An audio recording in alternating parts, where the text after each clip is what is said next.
ತನಗೆ ತನಗೆ ತನಗೆ ಅಂತ ಮಾಡಿಕೊಳ್ತಾರೋ ಅವರಿಗೆ ಆ ವಸ್ತುವಿನಿಂದ ಕ್ಷೇಮ ಇಲ್ಲ ಅಂತ ಕೃಷ್ಣ ಕೊಟ್ಟ ಸಂದೇಶ. ಬೆಳಿಗ್ಗೆ ತಡ ಏಳುವುದು ಕೂಡ ಪಿಶಾಚಿಗಳು, ರಾತ್ರಿಡೀ ಪೇಟೆ ಸುತ್ತುವುದು ಕೂಡ ಪಿಶಾಚಿಗಳು. ಅದು ಕೂಡ ಜನವರಿ 1 ಬಂತು ಅಂತಂದರೆ ಅಧ್ವಾನ. ಇನ್ನು ಮುಂದೆ ಆದರೂ ನಮ್ಮ ಮುಂದಿನ ಪೀಳಿಗೆ ಎಚ್ಚರಿಕೆ ಆಗಬೇಕು. ಜನವರಿ 1 ಹೊಸ ವರ್ಷ ಅಂತೇಳಿ ಸುತರಾಮ್ ನಾವು ಆಚರಣೆ ಮಾಡಬಾರದು. ರಾಮನನ್ನು ನಂಬಿದವರಿಂದ ನಮ್ಮ ದೇಶ ತುಂಬಬೇಕು ವಿನಃ ರಾವಣನನ್ನು ನಂಬೋರು ನಮ್ಮ ದೇಶ ಸುತರಾಮ್ ತುಂಬಬಾರದು. ನಮ್ಮ ಹಿಂದೂ ಸಮಾಜ ಹಾಳಾಗಲಿಕ್ಕೆ ಕಾರಣವೇ ದೂರದರ್ಶನದಲ್ಲಿ ಬರತಕ್ಕಂಥ ಧಾರಾವಾಹಿಗಳು.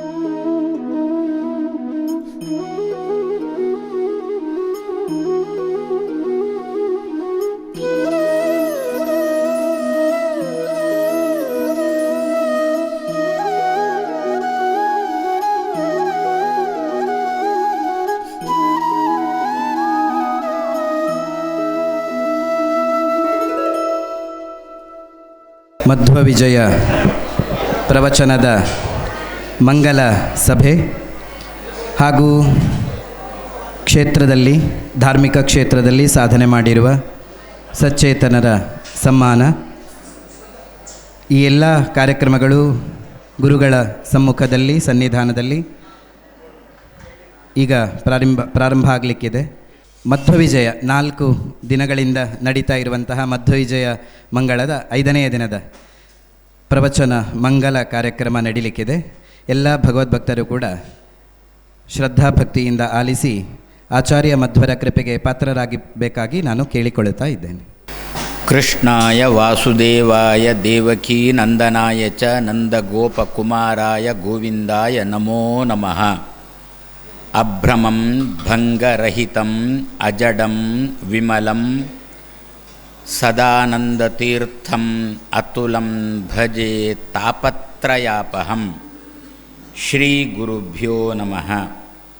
ಕಾಂತಾಯ ಕಲ್ಯಾಣಗುಣೈಕಧಾಮ್ನೆ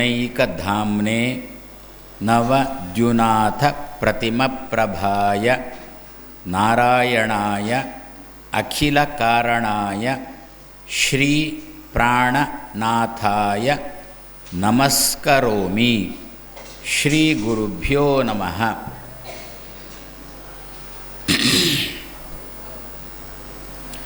ಆಚಾರ್ಯ ಮಧ್ವರ ಜೀವನ ಚರಿತ್ರೆಯ ಗ್ರಂಥದ ಹೆಸರು, ಪುಸ್ತಕದ ಹೆಸರು ಮಧ್ವವಿಜಯ ಅಂಥೇಳಿ. 4 ದಿವಸದಿಂದ ನಾವು ಮಧ್ವರ ಜೀವನ ಚರಿತ್ರೆಯನ್ನು ನೋಡಿಕೊಂಡು ಬಂದಿದ್ದೆವು.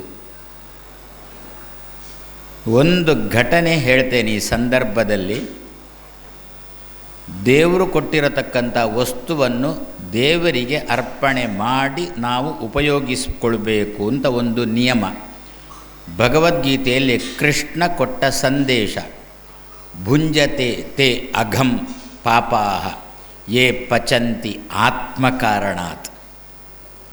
ತನಗೋಸ್ಕರ ಅಂಗಡಿಗೆ ಹೋಗಿ ವಸ್ತ್ರ ಖರೀದಿ ಮಾಡಿ ತಾನೇ ಅದನ್ನು ಉಟ್ಟುಕೊಳ್ಳುವುದು, ಗದ್ದೆಯಲ್ಲಿ ಭತ್ತ ಬೆಳೆಯುವುದು ತನಗೋಸ್ಕರ, ತೋಟದಲ್ಲಿ ತೆಂಗಿನಕಾಯಿ ಬೆಳೆಯುವುದು ತನಗೋಸ್ಕರ, ಮನೆ ಕಟ್ಟುವುದು ತನಗೋಸ್ಕರ ಅಂತ ಹೇಳಿಕೊಂಡು ಯಾರು ಎಲ್ಲವೂ ತನಗೆ ತನಗೆ ತನಗೆ ಅಂತ ಮಾಡಿಕೊಳ್ತಾರೋ ಅವರಿಗೆ ಆ ವಸ್ತುವಿನಿಂದ ಕ್ಷೇಮ ಇಲ್ಲ ಅಂತ ಕೃಷ್ಣ ಕೊಟ್ಟ ಸಂದೇಶ. ಭುಂಜತೆ ತೇ ಅಘಂ, ಅವರು ಪಾಪ ತಿನ್ನೋದು ಅನ್ನ ತಿನ್ನುವುದಲ್ಲ ಅಂದ. ಗದ್ದೆಯಲ್ಲಿ ಭತ್ತ ಬಿತ್ತಿದಾಗ ಮಳೆ ಜೋರು ಬಂತು ಅಂತಂದರೆ ಆ ಮಳೆ ನಿಲ್ಲಿಸಲಿಕ್ಕೆ ದೇವರೇ ಮಳೆ ನಿಲ್ಲಿಸು. ಕಟಾವಾಗುವಾಗ ಮಳೆ ಬಂತು ಅಂತಂದರೆ ದೇವರೇ ಮಳೆ ನಿಲ್ಲಿಸು. ಪಾತ್ರದಲ್ಲಿ ಅಕ್ಕಿ ಮತ್ತು ನೀರು ಇಟ್ಟು ಅದು ಬೇಯಬೇಕಾದ್ರೆ ದೇವರ ದಯ ಬೇಕು. ಇಲ್ಲದಿದ್ದರೆ ಒಂದು ಅನ್ನ ಒಂದು ಅಕ್ಕಿ, ಒಂದು ಅನ್ನ ಒಂದು ಅಕ್ಕಿ ಒಂದೇ ಪಾತ್ರದಲ್ಲಿ ಆಗುತ್ತೆ. ಅಲ್ಲಿಯ ತನಕ ಅನ್ನ ಆಗುವ ತನಕ ನಮಗೆ ದೇವರು ಬೇಕು. ಅನ್ನ ಆಗಿ ತಟ್ಟೆಯಲ್ಲಿ ಬಡಿಸುವಾಗ 3 ತಟ್ಟೆ, ಒಂದು ಅಪ್ಪನಿಗೆ, ಒಂದು ಅಮ್ಮನಿಗೆ, ಒಂದು ನನಗೆ ಅಂತ ಹೇಳಿಕೊಂಡು 3 ತಟ್ಟೆ ಇಟ್ಟಾಗ ದೇವರಲ್ಲಿಗೆ ಬಂದ. ಅನ್ನ ಆಗುವ ತನಕ ನಾನು ಬೇಕಾಯಿತು. ಅನ್ನ ಆದಮೇಲೆ ಅದನ್ನು ತಿನ್ನಲಿಕ್ಕೆ ನನ್ನ ನೆನಪು ಬರುವುದಿಲ್ವಾ ಅಂದ. ನನ್ನನ್ನು ನೆನಪಿಸಿಕೊಳ್ಳದೆ ನೀನು ತಿಂದಿ ಅಂತಂದರೆ ಭುಂಜತೆ, ಅದು ಪಾಪವನ್ನು ತಿನ್ನುವುದು ನೀನು ಅಂತ. ಉಂಡ ಅನ್ನ ಜೀರ್ಣ ಆಗಿ ಉಂಡ ಅನ್ನದಿಂದ ನಮಗೆ ಒಳ್ಳೆಯ ವಿಚಾರ ತಲೆಗೆ ಬರಬೇಕು ಅಂತಾದರೆ ಹಿರಿಯರು ಅಂದರು, ಕೃಷ್ಣ ಅಂದ, ನನಗೆ ತೋರಿಸಿ ಊಟ ಮಾಡು, ಆವಾಗ ತಿಂದಂಥ ಅನ್ನದಿಂದ ನಿನಗೆ ಒಳ್ಳೆಯ ವಿಷಯಗಳು, ಒಳ್ಳೆಯ ವಿಚಾರಗಳು ತಲೆಗೆ ಬರುತ್ತೆ ಅಂತ ಕೃಷ್ಣ ಕೊಟ್ಟ ಎಚ್ಚರಿಕೆ. ಆ ದೃಷ್ಟಿಯಲ್ಲಿ ಈ ದಂಪತಿಗಳಿಗೆ ಭಗವಂತ ಒದಗಿಸಿರತಕ್ಕಂತಹ ಮಗು ಇದು. ಬಹಳಷ್ಟು ವರ್ಷ ತಪಸ್ಸು ಮಾಡಿ ಮಾಡಿ ಮಾಡಿ ಒಳ್ಳೆಯ ಮಗುವನ್ನು ಪಡೆದಿದ್ದಾರೆ. ಮೊದಲು ಹಡೆದದ್ದಲ್ಲ, ತಡನೂ ಹಡೆದದ್ದಲ್ಲ. 9 ತಿಂಗಳು 9 ದಿವಸ ಗರ್ಭದಲ್ಲಿ ಇದ್ದು ಒಳ್ಳೆಯ ಸಮಯದಲ್ಲಿ ಬುಧವಾರ ಮಧ್ಯಾಹ್ನದ ಕಾಲದಲ್ಲಿ ವಿಜಯದಶಮಿಯ ಪರ್ವ ಕಾಲದಲ್ಲಿ, ಅದು ವಿಜಯದ ಶಮಿ, ನಾವು ವಿಜಯ ದಶಮಿ ಅಂತ ಹೇಳ್ತೇವೆ, ವಿಜಯದ ಶಮಿ, ಅದು ಶಮಿ ವೃಕ್ಷ ಅಂತ ನಮಗೊಂದು ಗೊತ್ತು. ಯಾವ ಮರದಲ್ಲಿ ಪಾಂಡವರು ತಮ್ಮ ಆಯುಧಗಳನ್ನು ಅಡಗಿಸಿಟ್ಟು ಅಜ್ಞಾತವಾಸಕ್ಕೆ ಹೋಗಿ ಜೀವನದಲ್ಲಿ 1 ವರ್ಷ ಕಾಲ ವಿಜಯವನ್ನು ಸಾಧಿಸಿದರೋ, ತಮ್ಮ ಅಜ್ಞಾತವಾಸದಲ್ಲಿ ತಮ್ಮ ಇರುವಿಕೆ ಯಾರಿಗೂ ಗೊತ್ತಾಗದಂತೆ, ಪಕ್ಕದಲ್ಲೇ ಹಸ್ತಿನಾವತಿ ಉಂಟು, ಯಾರಿಗೂ ಗೊತ್ತಾಗದ ರೀತಿಯಲ್ಲಿ ಪಾಂಡವರಿಗೆ ವಿಜಯವನ್ನು ಕೊಟ್ಟಿರತಕ್ಕಂಥ ಶಮಿ ವೃಕ್ಷ, ವಿಜಯದ ಶಮಿ. ಅಂತಹ ಪರ್ವ ಕಾಲದಲ್ಲಿ ಮಧ್ಯಾಹ್ನದ ಹೊತ್ತಿಗೆ ಬುಧವಾರ ವಾಯುದೇವರು ಆಚಾರ್ಯ ಮಧ್ವರಾಗಿ ಧರೆಯಲ್ಲಿ ಅವತರಿಸಿದರು. ಯಾರಿಗೆ ಸಾತ್ವಿಕವಾದ ದೇವರ ಬಗ್ಗೆ ಸರಿಯಾಗಿ ತಿಳ್ಕೊಳ್ಬೇಕು ಎನ್ನುವ ತೃಷ ಇತ್ತೋ, ಹಸಿವೆ ಇತ್ತೋ, ಅವರಿಗೆ ಮಾತ್ರ ಊಟ ಹಾಕುವುದಕ್ಕೋಸ್ಕರ ಆಚಾರ್ಯ ಮಧ್ವರಾಗಿ ವಾಯುದೇವರು ಧರೆಗೆ ಬಂದದ್ದು. ದೇವರು ಕೊಟ್ಟಿರತಕ್ಕಂತಹ ವಸ್ತುವನ್ನು ದೇವರಿಗೆ ತೋರಿಸಿ ಉಪಯೋಗಿಸಬೇಕು. ಆ ದೃಷ್ಟಿಯಿಂದಲೇ ನಮ್ಮಲ್ಲಿ 3 ತಿಂಗಳಿಗೋ 4ನೇ ತಿಂಗಳಿಗೋ ಮಗುವನ್ನು ಹಿಡ್ಕೊಂಡು ದೇವಸ್ಥಾನಕ್ಕೆ ಹೋಗುವ ಕ್ರಮ ಉಂಟಲ್ಲ, ಈಗ ಉಂಟೋ ಇಲ್ವೋ ಗೊತ್ತಿಲ್ಲ. ಹಿಂದೆ ಅಂತೂ ಈ ಕ್ರಮ ಚೆನ್ನಾಗಿ ನಡ್ಕೊಂಡು ಬಂದಿತ್ತು. ಯಾಕೆ? ದೇವರು ಕೊಟ್ಟಿರತಕ್ಕದ್ದನ್ನು ದೇವರಿಗೆ ತೋರಿಸಿ ನಾವು ಉಪಯೋಗಿಸಬೇಕೆನ್ನುವ ದೃಷ್ಟಿಯಿಂದ. ಹಾಗೆ ದೇವರಿಗೆ ತೋರಿಸಿ ನಾವು ಉಪಯೋಗಿಸಿದರೆ ನಾಳೆ ಮಕ್ಕಳು ನಾವು ಹೇಳಿದಂತೆ ಕೇಳ್ತೇವೆ, ಇಲ್ಲ ಮಕ್ಕಳು ಹೇಳಿದಂತೆ ನಾವು ಕೇಳಬೇಕಾಗುತ್ತೆ. ಅದಕ್ಕಂದರು ದೇವರು ಕೊಟ್ಟದ್ದನ್ನು ದೇವರಿಗೆ ತೋರಿಸೋಣ. ಆ ದೃಷ್ಟಿಯಲ್ಲಿ ದಂಪತಿಗಳು ಮಗುವನ್ನು ಹಿಡ್ಕೊಂಡು ಅನಂತಾಸನ ದೇವರಿಗೆ, ಅನಂತೇಶ್ವರ ದೇವರಿಗೆ ತೋರಿಸುವುದಕ್ಕೋಸ್ಕರ ನೀನು ಕೊಟ್ಟಿರತಕ್ಕಂತಹ ಸಂಪತ್ತು ಮಹಾರಾಯ ಸ್ವೀಕಾರ ಮಾಡು, ನೀನು ಸ್ವೀಕಾರ ಮಾಡಿ ಮತ್ತು ನನಗೆ ದಕ್ಕುವಷ್ಟು ಕೊಡು. ಅಡಿಗೆ ಮಾಡಿ ದೇವರ ಮುಂದೆ ಇಡುವುದು ಯಾಕೆ? ನಮಗೆ ಜೀರ್ಣ ಆಗದ್ದು ಅದರಲ್ಲಿ ಇರುತ್ತೆ. ನಮಗೆ ಜೀರ್ಣ ಆಗದಿದ್ದದ್ದನ್ನು ದೇವರು ಸ್ವೀಕಾರ ಮಾಡಿ ಎಷ್ಟು ನಮಗೆ ಜೀರ್ಣಕ್ಕೆ ಬರುತ್ತೆ ಅಷ್ಟನ್ನು ಮಾತ್ರ ಭಗವಂತ ಅದರಲ್ಲಿ ಇಟ್ಟು, ಯಾಹ ಸಾರ ಭಾಗಂ, ಹಟ್ಟಿಯಿಂದ ಹಾಲನ್ನು ಕರೆದು ಅದೇ ಹಾಲನ್ನು ಹಾಗೆ ಮಗುವಿಗೆ ಕುಡಿಸ್ತೇವಾ? ಇಲ್ಲ, ಅದಕ್ಕೆ ನೀರು ಹಾಕ್ತೇವೆ, ಕುದಿಸ್ತೇವೆ, ಅದರ ಸಾರ ತೆಗಿತೇವೆ. ಎಷ್ಟು ಸಾರ ಇದ್ದರೆ ಮಗುವಿಗೆ ಜೀರ್ಣಕ್ಕೆ ಬರುತ್ತೆ ಅಷ್ಟೇ ಸಾರವನ್ನು ಮಗುವಿಗೆ ಕುಡಿಸ್ತೇವೆ, ಜೀರ್ಣಕ್ಕೆ ಬರುತ್ತೆ. ಅದೇ ರೀತಿಯಲ್ಲಿ ನಾವು ನಮಗೆ ಕೊಟ್ಟಿರತಕ್ಕಂಥ ಸಂಪತ್ತನ್ನು ದೇವರಿಗೆ ತೋರಿಸಿದರೆ ನಮಗೆ ಜೀರ್ಣಕ್ಕೆ ಬಾರದ್ದನ್ನು ದೇವರು ತೆಗಿತಾನೆ. ಈಕೋ ಇಷ್ಟು ಕೊಂಡೋಗು, ನಿನಗೆ ಜೀರ್ಣಕ್ಕೆ ಬರುತ್ತೆ ಅಂತ ದೇವರಂತಾನೆ. ಆ ನಿಟ್ಟಿನಲ್ಲಿ ದೇವರಿಗೆ ಮಗುವನ್ನು ತೋರಿಸಿ ದಂಪತಿಗಳು ತಿರುಗಿ ತಮ್ಮ ಮನೆಗೆ ಬರ್ತಾ ಇದ್ದಾರೆ. ಮನೆಗೆ ಬರ್ತಾ ಇರಬೇಕು ಅಂತಾದರೆ ದಾರಿಯಲ್ಲಿ ಕತ್ತಲಾಯಿತು. ಸ್ವಲ್ಪ ರಾತ್ರಿ ಆಯಿತು ಅಂತಲೇ ಹೇಳ್ಬೋದು. ಯಾಕೆ? ದೇವರು ಕೊಟ್ಟಂತಹ ಸಂಪತ್ತನ್ನು ದೇವರಿಗೆ ಬರೇ ದಿಢೀರಂತ ತೋರಿಸುವುದು ತರುವುದಲ್ಲ. ಸ್ವಲ್ಪ ಹೊತ್ತು ದೇವಸ್ಥಾನಕ್ಕೆ ಹೋಗುತ್ತೇವೆ 4 ಸುತ್ತು ಬರ್ತೇವೆ, ದಡ ಅಂತ ಓಡಿ ಆಯಿತು. ಹಿರಿಯರಂದರು ಸ್ವಲ್ಪ ದೇವಸ್ಥಾನದಲ್ಲಿ ದೇವರ ಜಾಗದಲ್ಲಿ ಕೂತುಕೋ, ಸ್ವಲ್ಪ ನಿಜವಾಗಿ ಒಂದು ರಾತ್ರಿ ವಾಸ ಮಾಡಬೇಕು ಅಂತ ಹಿರಿಯರಂದರು, ಬೇಡ ಸ್ವಲ್ಪ ಹೊತ್ತಾದರೂ ಕೂತುಕೋ. ಆ ನಿಟ್ಟಿನಲ್ಲಿ ದಂಪತಿಗಳು ಮಗುವನ್ನು ಹಿಡ್ಕೊಂಡು ಭಗವಂತನ ಮುಂದೆ, ಅನಂತೇಶ್ವರ ಅನಂತಾಸನ ಮುಂದೆ ತಾವು ಕೂತು ತಿರುಗಿ ಮನೆಗೆ ಬರಬೇಕು ಅಂತಾದರೆ ರಾತ್ರಿ ಆಯಿತು. ಸ್ವಲ್ಪ ತಡರಾತ್ರಿಯೇ ಆಗಿದೆ. ಕಾಡು ದಾರಿಯಲ್ಲಿ ನಡ್ಕೊಂಡು ಮನೆಗೆ ಬರಬೇಕು. ನಡ್ಕೊಂಡೇ ಬರ್ತಾ ಇದ್ದಾರೆ ಈ ದಂಪತಿಗಳು, ನಡ್ಕೊಂಡು ಮನೆಗೆ ಬರಬೇಕು. ಅಪರ ರಾತ್ರಿ ಆಗಿದೆ. ಭೂತಗಳು ಸಂಚಾರ ಮಾಡತಕ್ಕಂಥ ಸಮಯ. ಭೂತಗಳು ಎದುರಾದವು. ಸಾಮಾನ್ಯವಾಗಿ ಭೂತಗಳ ಕ್ರಮ ಏನು ಅಂತಂದರೆ, ಆ ಗುಂಪಲ್ಲಿ ತರುಣರನ್ನು ಹಿಡ್ಕೊಳ್ಳೋದಿಲ್ಲ ಅಂತೆ. ಒಂದು ಮಗುವನ್ನು ಹಿಡ್ಕೊಳ್ಳುತ್ತೆ, 8 ವರ್ಷದ ಒಳಗಿನವರನ್ನು ಹಿಡ್ಕೊಳ್ಳುತ್ತೆ, ಇಲ್ಲ 80 ದಾಟಿದವರನ್ನು ಹಿಡ್ಕೊಳ್ಳುತ್ತೆ ಅಂತೆ ಭೂತ. ತರುಣರನ್ನು ಹಿಡ್ಕೊಳ್ಳಿಕ್ಕೆ ಭೂತಕ್ಕೂ ಸ್ವಲ್ಪ ಭಯ ಕಾಣುತ್ತೆ, ಆದ್ದರಿಂದ ಇವರನ್ನು ಹಿಡ್ಕೊಳ್ಳುತ್ತೆ. ಆದರೆ ಇಲ್ಲಿ ಭೂತ ಏನು ಮಾಡಿತು? ಮಗುವನ್ನು ಹಿಡಿಯಲಿಲ್ಲ. ಮಗು ಬಾಲಗ್ರಹ, ಮಗುವಿಗೆ ಯಾವ ಭೂತದ ಚೇಷ್ಟೆಯೂ ನಡೆಯಲಿಲ್ಲ. ಯಾರೋ ಒಬ್ಬನನ್ನು ಹಿಡಿಯಿತು. ಹಿಡಿದು ವಾಂತಿಯೇ ಮಾಡಿದ. ದಾರಿಯಲ್ಲಿ ವಾಂತಿ ಮಾಡಿದಾಗ ಅಕ್ಕಪಕ್ಕದವರು ಅಂತ ಇದ್ದಾರೆ, ಏನೋ ಭೂತ ಚೇಷ್ಟೆ ಶುರುವಾಗಿದೆ ಇಲ್ಲಿ ಅಂತ ಹೇಳಿಕೊಂಡು. ಮತ್ತೊಬ್ಬ ಏನು ಮಾತಾಡಿದ ಅಂತಂದರೆ, ಭೂತ ಮಗುವನ್ನು ಹಿಡಿಬೇಕಿತ್ತಲ್ಲ, ಮಗುವನ್ನು ಹಿಡ್ಕೊಳ್ಳದೆ ಇವನನ್ನು ಹೇಗೆ ಹಿಡ್ಕೊಂಡಿತು ಭೂತ ಅಂತ ಹೇಳಿಕೊಂಡು ಒಬ್ಬ ಉದ್ಗಾರ ತೆಗೆದ. ಆವಾಗ ಭೂತ ಯಾರಿಗೆ ಹಿಡಿದಿತ್ತೋ ಅವ ಮಾತಾಡಲಿಕ್ಕೆ ಶುರು ಮಾಡಿದ ಅಂತೆ. ಯದ್ಯಪಿ ನಾವು ಸಂಚಾರ ಮಾಡಲಿಕ್ಕಿದ್ದ ಸಮಯ ಇದು.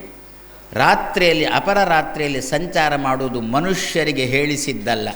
ಆದರೆ ನಮ್ಮ ಸಂಚಾರದ ಕಾಲನೇ ಅಪರರಾತ್ರಿ. ಬೆಳಿಗ್ಗೆ ತಡ ಏಳುವುದು ಕೂಡ ಪಿಶಾಚಿಗಳು, ರಾತ್ರಿ ಇಡೀ ಪೇಟೆ ಸುತ್ತುವುದು ಕೂಡ ಪಿಶಾಚಿಗಳು. ಅದು ಕೂಡ ಜನವರಿ 1 ಬಂತು ಅಂತಂದರೆ ಅಧ್ವಾನ. ಆದರೂ ಸರ್ಕಾರಕ್ಕೆ ಒಂದು ಧನ್ಯವಾದ. ಯಾಕೆ? ಕುಡಿದು ರಸ್ತೆಯಲ್ಲಿ ತೂರಾಡುವವರನ್ನು ಸರ್ಕಾರ ತನ್ನ ಖರ್ಚಲ್ಲಿ ಮನೆಗೆ ಬಿಡುತ್ತೆ. ಆ ಹಂತಕ್ಕೆ ಬಂತು. ಆದರೂ ಕೂಡ ನಾವು ನೀವೇ ನಮಗೆ ಮಂತ್ರಿಗಳಾಗಬೇಕು ಅಂತ 5 ವರ್ಷ ಬಂದಾಗ ಮತ ಹಾಕಿ ಕಳಿಸಿಕೊಡ್ತೇವೆ. ಯಾಕೆ? ಮನೆಗೆ ಪುಕ್ಕಟೆಯಾಗಿ ಕಳಿಸಿಕೊಡ್ತಾರೆ ಅಂತಲೋ ಏನು. ಇಷ್ಟು ಕೆಳಮಟ್ಟಕ್ಕೆ ಬಂದಿದೆ. ನಿಜವಾಗಿ ನಾನು ಮೊನ್ನೆಯಿಂದ ಹೇಳಿಕೊಂಡು ಬಂದಂತೆ ಜನವರಿ 1 ನಮಗೆ ಹೊಸ ವರ್ಷ ಅಲ್ಲ. ಇನ್ನಾದರೂ ಕೂಡ ನಾವು ಬದಲಿಸಿಕೊಳ್ಳೋಣ, ನಮ್ಮ ಮಕ್ಕಳಿಗೆ ತಿಳಿಯ ಹೇಳಿ ಬದಲಿಸಿಕೊಳ್ಳೋಣ. ಲೆಕ್ಕ ಪರಿಶೋಧಕರ ಹತ್ರ ಕೇಳಿ, ಹೊಸ ವರ್ಷ ಯಾವಾಗ ಆರಂಭ? ಮಾರ್ಚಿಗೆ ಮುಗಿಯಿತು ಹಳೆಯ ವರ್ಷ, ಏಪ್ರಿಲ್ನಿಂದ ಹೊಸ ವರ್ಷ ಆರಂಭ ಆಯಿತು. ನಮ್ಮ ಯುಗಾದಿ ಬರುವುದು ಯಾವಾಗ? ಮೇಷ ಸಂಕ್ರಾಂತಿ, ಇಲ್ಲ ಚೈತ್ರ ಮಾಸದ ಪಾಡ್ಯ. ಮಕ್ಕಳಿಗೆ ಕೇಳಿ, ಹೊಸ ವರ್ಷ ಆರಂಭ ಆಗೋದು ಯಾವಾಗ? ಜೂನ್. ಆದರೆ ಮತ್ತೆ ಯಾರಿಗೆ ಇದು ಹೊಸ ವರ್ಷ? ಯಾವ ಕ್ರಿಶ್ಚಿಯನ್ರದ್ದನ್ನು ಹಿಡ್ಕೊಂಡು? ಹಾಗಾದರೆ ಕ್ರಿಶ್ಚಿಯನ್ರ ಹೊಸ ವರ್ಷವನ್ನು ಆಚರಣೆ ಮಾಡುವುದಾದರೆ ಕ್ರಿಶ್ಚಿಯನ್ರ ಕುರುಸನ್ನು ಹಾಕ್ಕೊಳ್ಳೋಣ, ಆ ಕ್ರಿಶ್ಚಿಯನ್ರಂತೇನೆ ವ್ಯವಹಾರ ಮಾಡೋಣ. ಅರ್ಧಂಬರ್ಧ ಯಾಕೆ ಮಾಡಬೇಕಾದ್ರಿಂದ ಇನ್ನು ಮುಂದೆ ಆದರೂ ನಮ್ಮ ಮುಂದಿನ ಪೀಳಿಗೆ ಎಚ್ಚರಿಕೆ ಆಗಬೇಕು. ಜನವರಿ 1 ಹೊಸ ವರ್ಷ ಅಂಥೇಳಿ ಸುತರಾಮ್ ನಾವು ಆಚರಣೆ ಮಾಡಬಾರದು. ನಮ್ಮದು ಯುಗಾದಿ ಹೊಸ ವರ್ಷ ಅಂತ ಹೇಳಿಕೊಂಡು. ಒಬ್ಬ ಹರೇ ರಾಮ ಹರೇ ಕೃಷ್ಣದವ ಅದೇ ಆಂಗ್ಲ ದೇಶಕ್ಕೆ ಹೋದ ಅಂತೆ, ಇಂಗ್ಲೆಂಡಿಗೆ ಹೋದ ಅಂತೆ. ಆವಾಗ ಅಲ್ಲಿ ಕೇಳಿದಂತೆ, ಯಾಕೆ ಬಂದ್ರಿ ಅಂತ ಕೇಳಿದಂತೆ. ಅದಕ್ಕೆ ಇವ ಉತ್ತರ ಕೊಟ್ಟ ಅಂತೆ, ನೀವು ನಮ್ಮಲ್ಲಿದ್ದ ಎಲ್ಲ ಸಂಸ್ಕೃತಿಯನ್ನು ಕೂಡ ಹಿಡ್ಕೊಂಡು ಹೋಗಿದ್ದೀರಿ, ಒಂದನ್ನು ಮಾತ್ರ ಬಿಟ್ಟು ಹೋಗಿದ್ದೀರಿ, ಅದನ್ನು ಕೊಡುವುದಕ್ಕೋಸ್ಕರ ಬಂದೆ ಅಂದಂತೆ. ಏನದು ನಾವು ಬಿಟ್ಟು ಹೋದಂತಾರೆ? ಭಗವದ್ಗೀತೆಯನ್ನು ಬಿಟ್ಟು ಹೋಗಿದೆ, ಅದನ್ನು ಕೊಡುವುದಕ್ಕೋಸ್ಕರ ಬಂದೆ ಅಂತ ಅಂದಂತೆ. ಇಲ್ಲಿ ಆಂಗ್ಲ ದೇಶ ಇಂಗ್ಲೆಂಡಿಗೆ ಹೋಗಿ ಭಗವದ್ಗೀತೆಯನ್ನು ಕೊಡು, ಅದನ್ನೊಂದು ಬಿಟ್ಟು ಹೋಗಿ ಅದನ್ನು ಕೊಡುವುದಕ್ಕೋಸ್ಕರ ಬಂದೆ ಅಂತ ಅವ ಹೇಳಿದಂತೆ. ಹೀಗೆ ಇದು ಸುತರಾಮ್ ನಮ್ಮ ಸಂಸ್ಕೃತಿ ಅಲ್ಲ. ಹಾಗೆ ನಮ್ಮ ಸಂಸ್ಕೃತಿ ಯಾವುದು? ಮಾರ್ಚ್ ಬರಲಿ, ನಾನು ಆ ಹೆಸರು ಅದೇ ತಿಂಗಳಂತ ಹೇಳ್ತೇನೆ. ಆದರೆ ಯಾವಾಗ ನಮಗೆ ಚೈತ್ರ ಶುದ್ಧ ಪಾಡ್ಯದಿಂದ ನಮ್ಮ ಹೊಸ ವರ್ಷ ಅನ್ನತಕ್ಕಂಥದ್ದು ಆರಂಭ ಆಗಬೇಕು ತಾನೇ. ಅದೇ ರೀತಿಯಲ್ಲಿ ಈ ಭಟ್ರು ದಂಪತಿಗಳು ಮಗುವನ್ನು ದೇವರಿಗೆ ಅರ್ಪಿಸಿ ಬರ್ತಾ ಇದ್ದಾರೆ. ಭೂತಗಳ ಸಂಚಾರ. ಹಾಗಾದರೆ ನಾವು ರಾತ್ರಿಯಲ್ಲಿ ಬೇಗ ಮಲಗಬೇಕು, ಬೆಳಿಗ್ಗೆ ಬೇಗ ಏಳಬೇಕು. ಹೇಳಲಿಕ್ಕೆ ನಮ್ಮ ಇಂಗ್ಲೀಷ್ ಕಲಿಯುವವರು ಎಲ್ಲ ಹೇಳ್ತಾರೆ, ಮಾಡೋದು ಒಂದೂ ಇಲ್ಲ. ಏನಂತ ಹೇಳ್ತಾರೆ? Early to bed. ಯಾರಿಗೆ ಅದಿದ್ದದ್ದು? ಯಾರಿಗೆ ಗೊತ್ತು? ಹೇಳ್ತಾನೆ ಇರ್ತಾರೆ, ಉಪದೇಶ ಮಾಡ್ತಾ ಇರ್ತಾನೆ, ಬೇಗ ಮಲಗಬೇಕು ಬೇಗ. ಹಾಗಾದರೆ ರಾತ್ರಿಯಲ್ಲಿ ಅಪರರಾತ್ರಿಯಲ್ಲಿ ಸಂಚಾರ ಮಾಡುವುದು ನಮ್ಮ ಸಂಸ್ಕೃತಿ ಅಲ್ಲ, ನಮಗೆ ವಿಹಿತ ಅಲ್ಲ. ಆದರೆ ಭಟ್ರು ದೇವಸ್ಥಾನಕ್ಕೆ ಬಂದವರು ಮಗುವನ್ನು ಹಿಡ್ಕೊಂಡು ಮನೆಗೆ ಹೋಗುವಾಗ ತಡ ರಾತ್ರಿಯಾಗಿದೆ, ಭೂತ ಹಿಡ್ಕೊಂಡಿದೆ. ಆವಾಗ ಯಾರ ಮೈ ಮೇಲೆ ಭೂತ ಆವೇಶ ಆಗಿದೋ ಆ ಭೂತ ಹೇಳಿರತಕ್ಕಂಥ ಮಾತು, ನಿಮ್ಮನ್ನು ಎಲ್ಲರನ್ನೂ ಕೂಡ ನಾನು ಸಂಹಾರ ಮಾಡುತ್ತಿದ್ದೆ, ಈ ಮಗುವಿನಿಂದಾಗಿ ಬದುಕಿದ್ದೀರಾ ಅಂತಂದ. ಯಾರಿಗೆ ಭೂತ ಹಿಡಿದದೋ ಅವ ಹೇಳಿರ್ತಕ್ಕಂಥ ಮಾತು.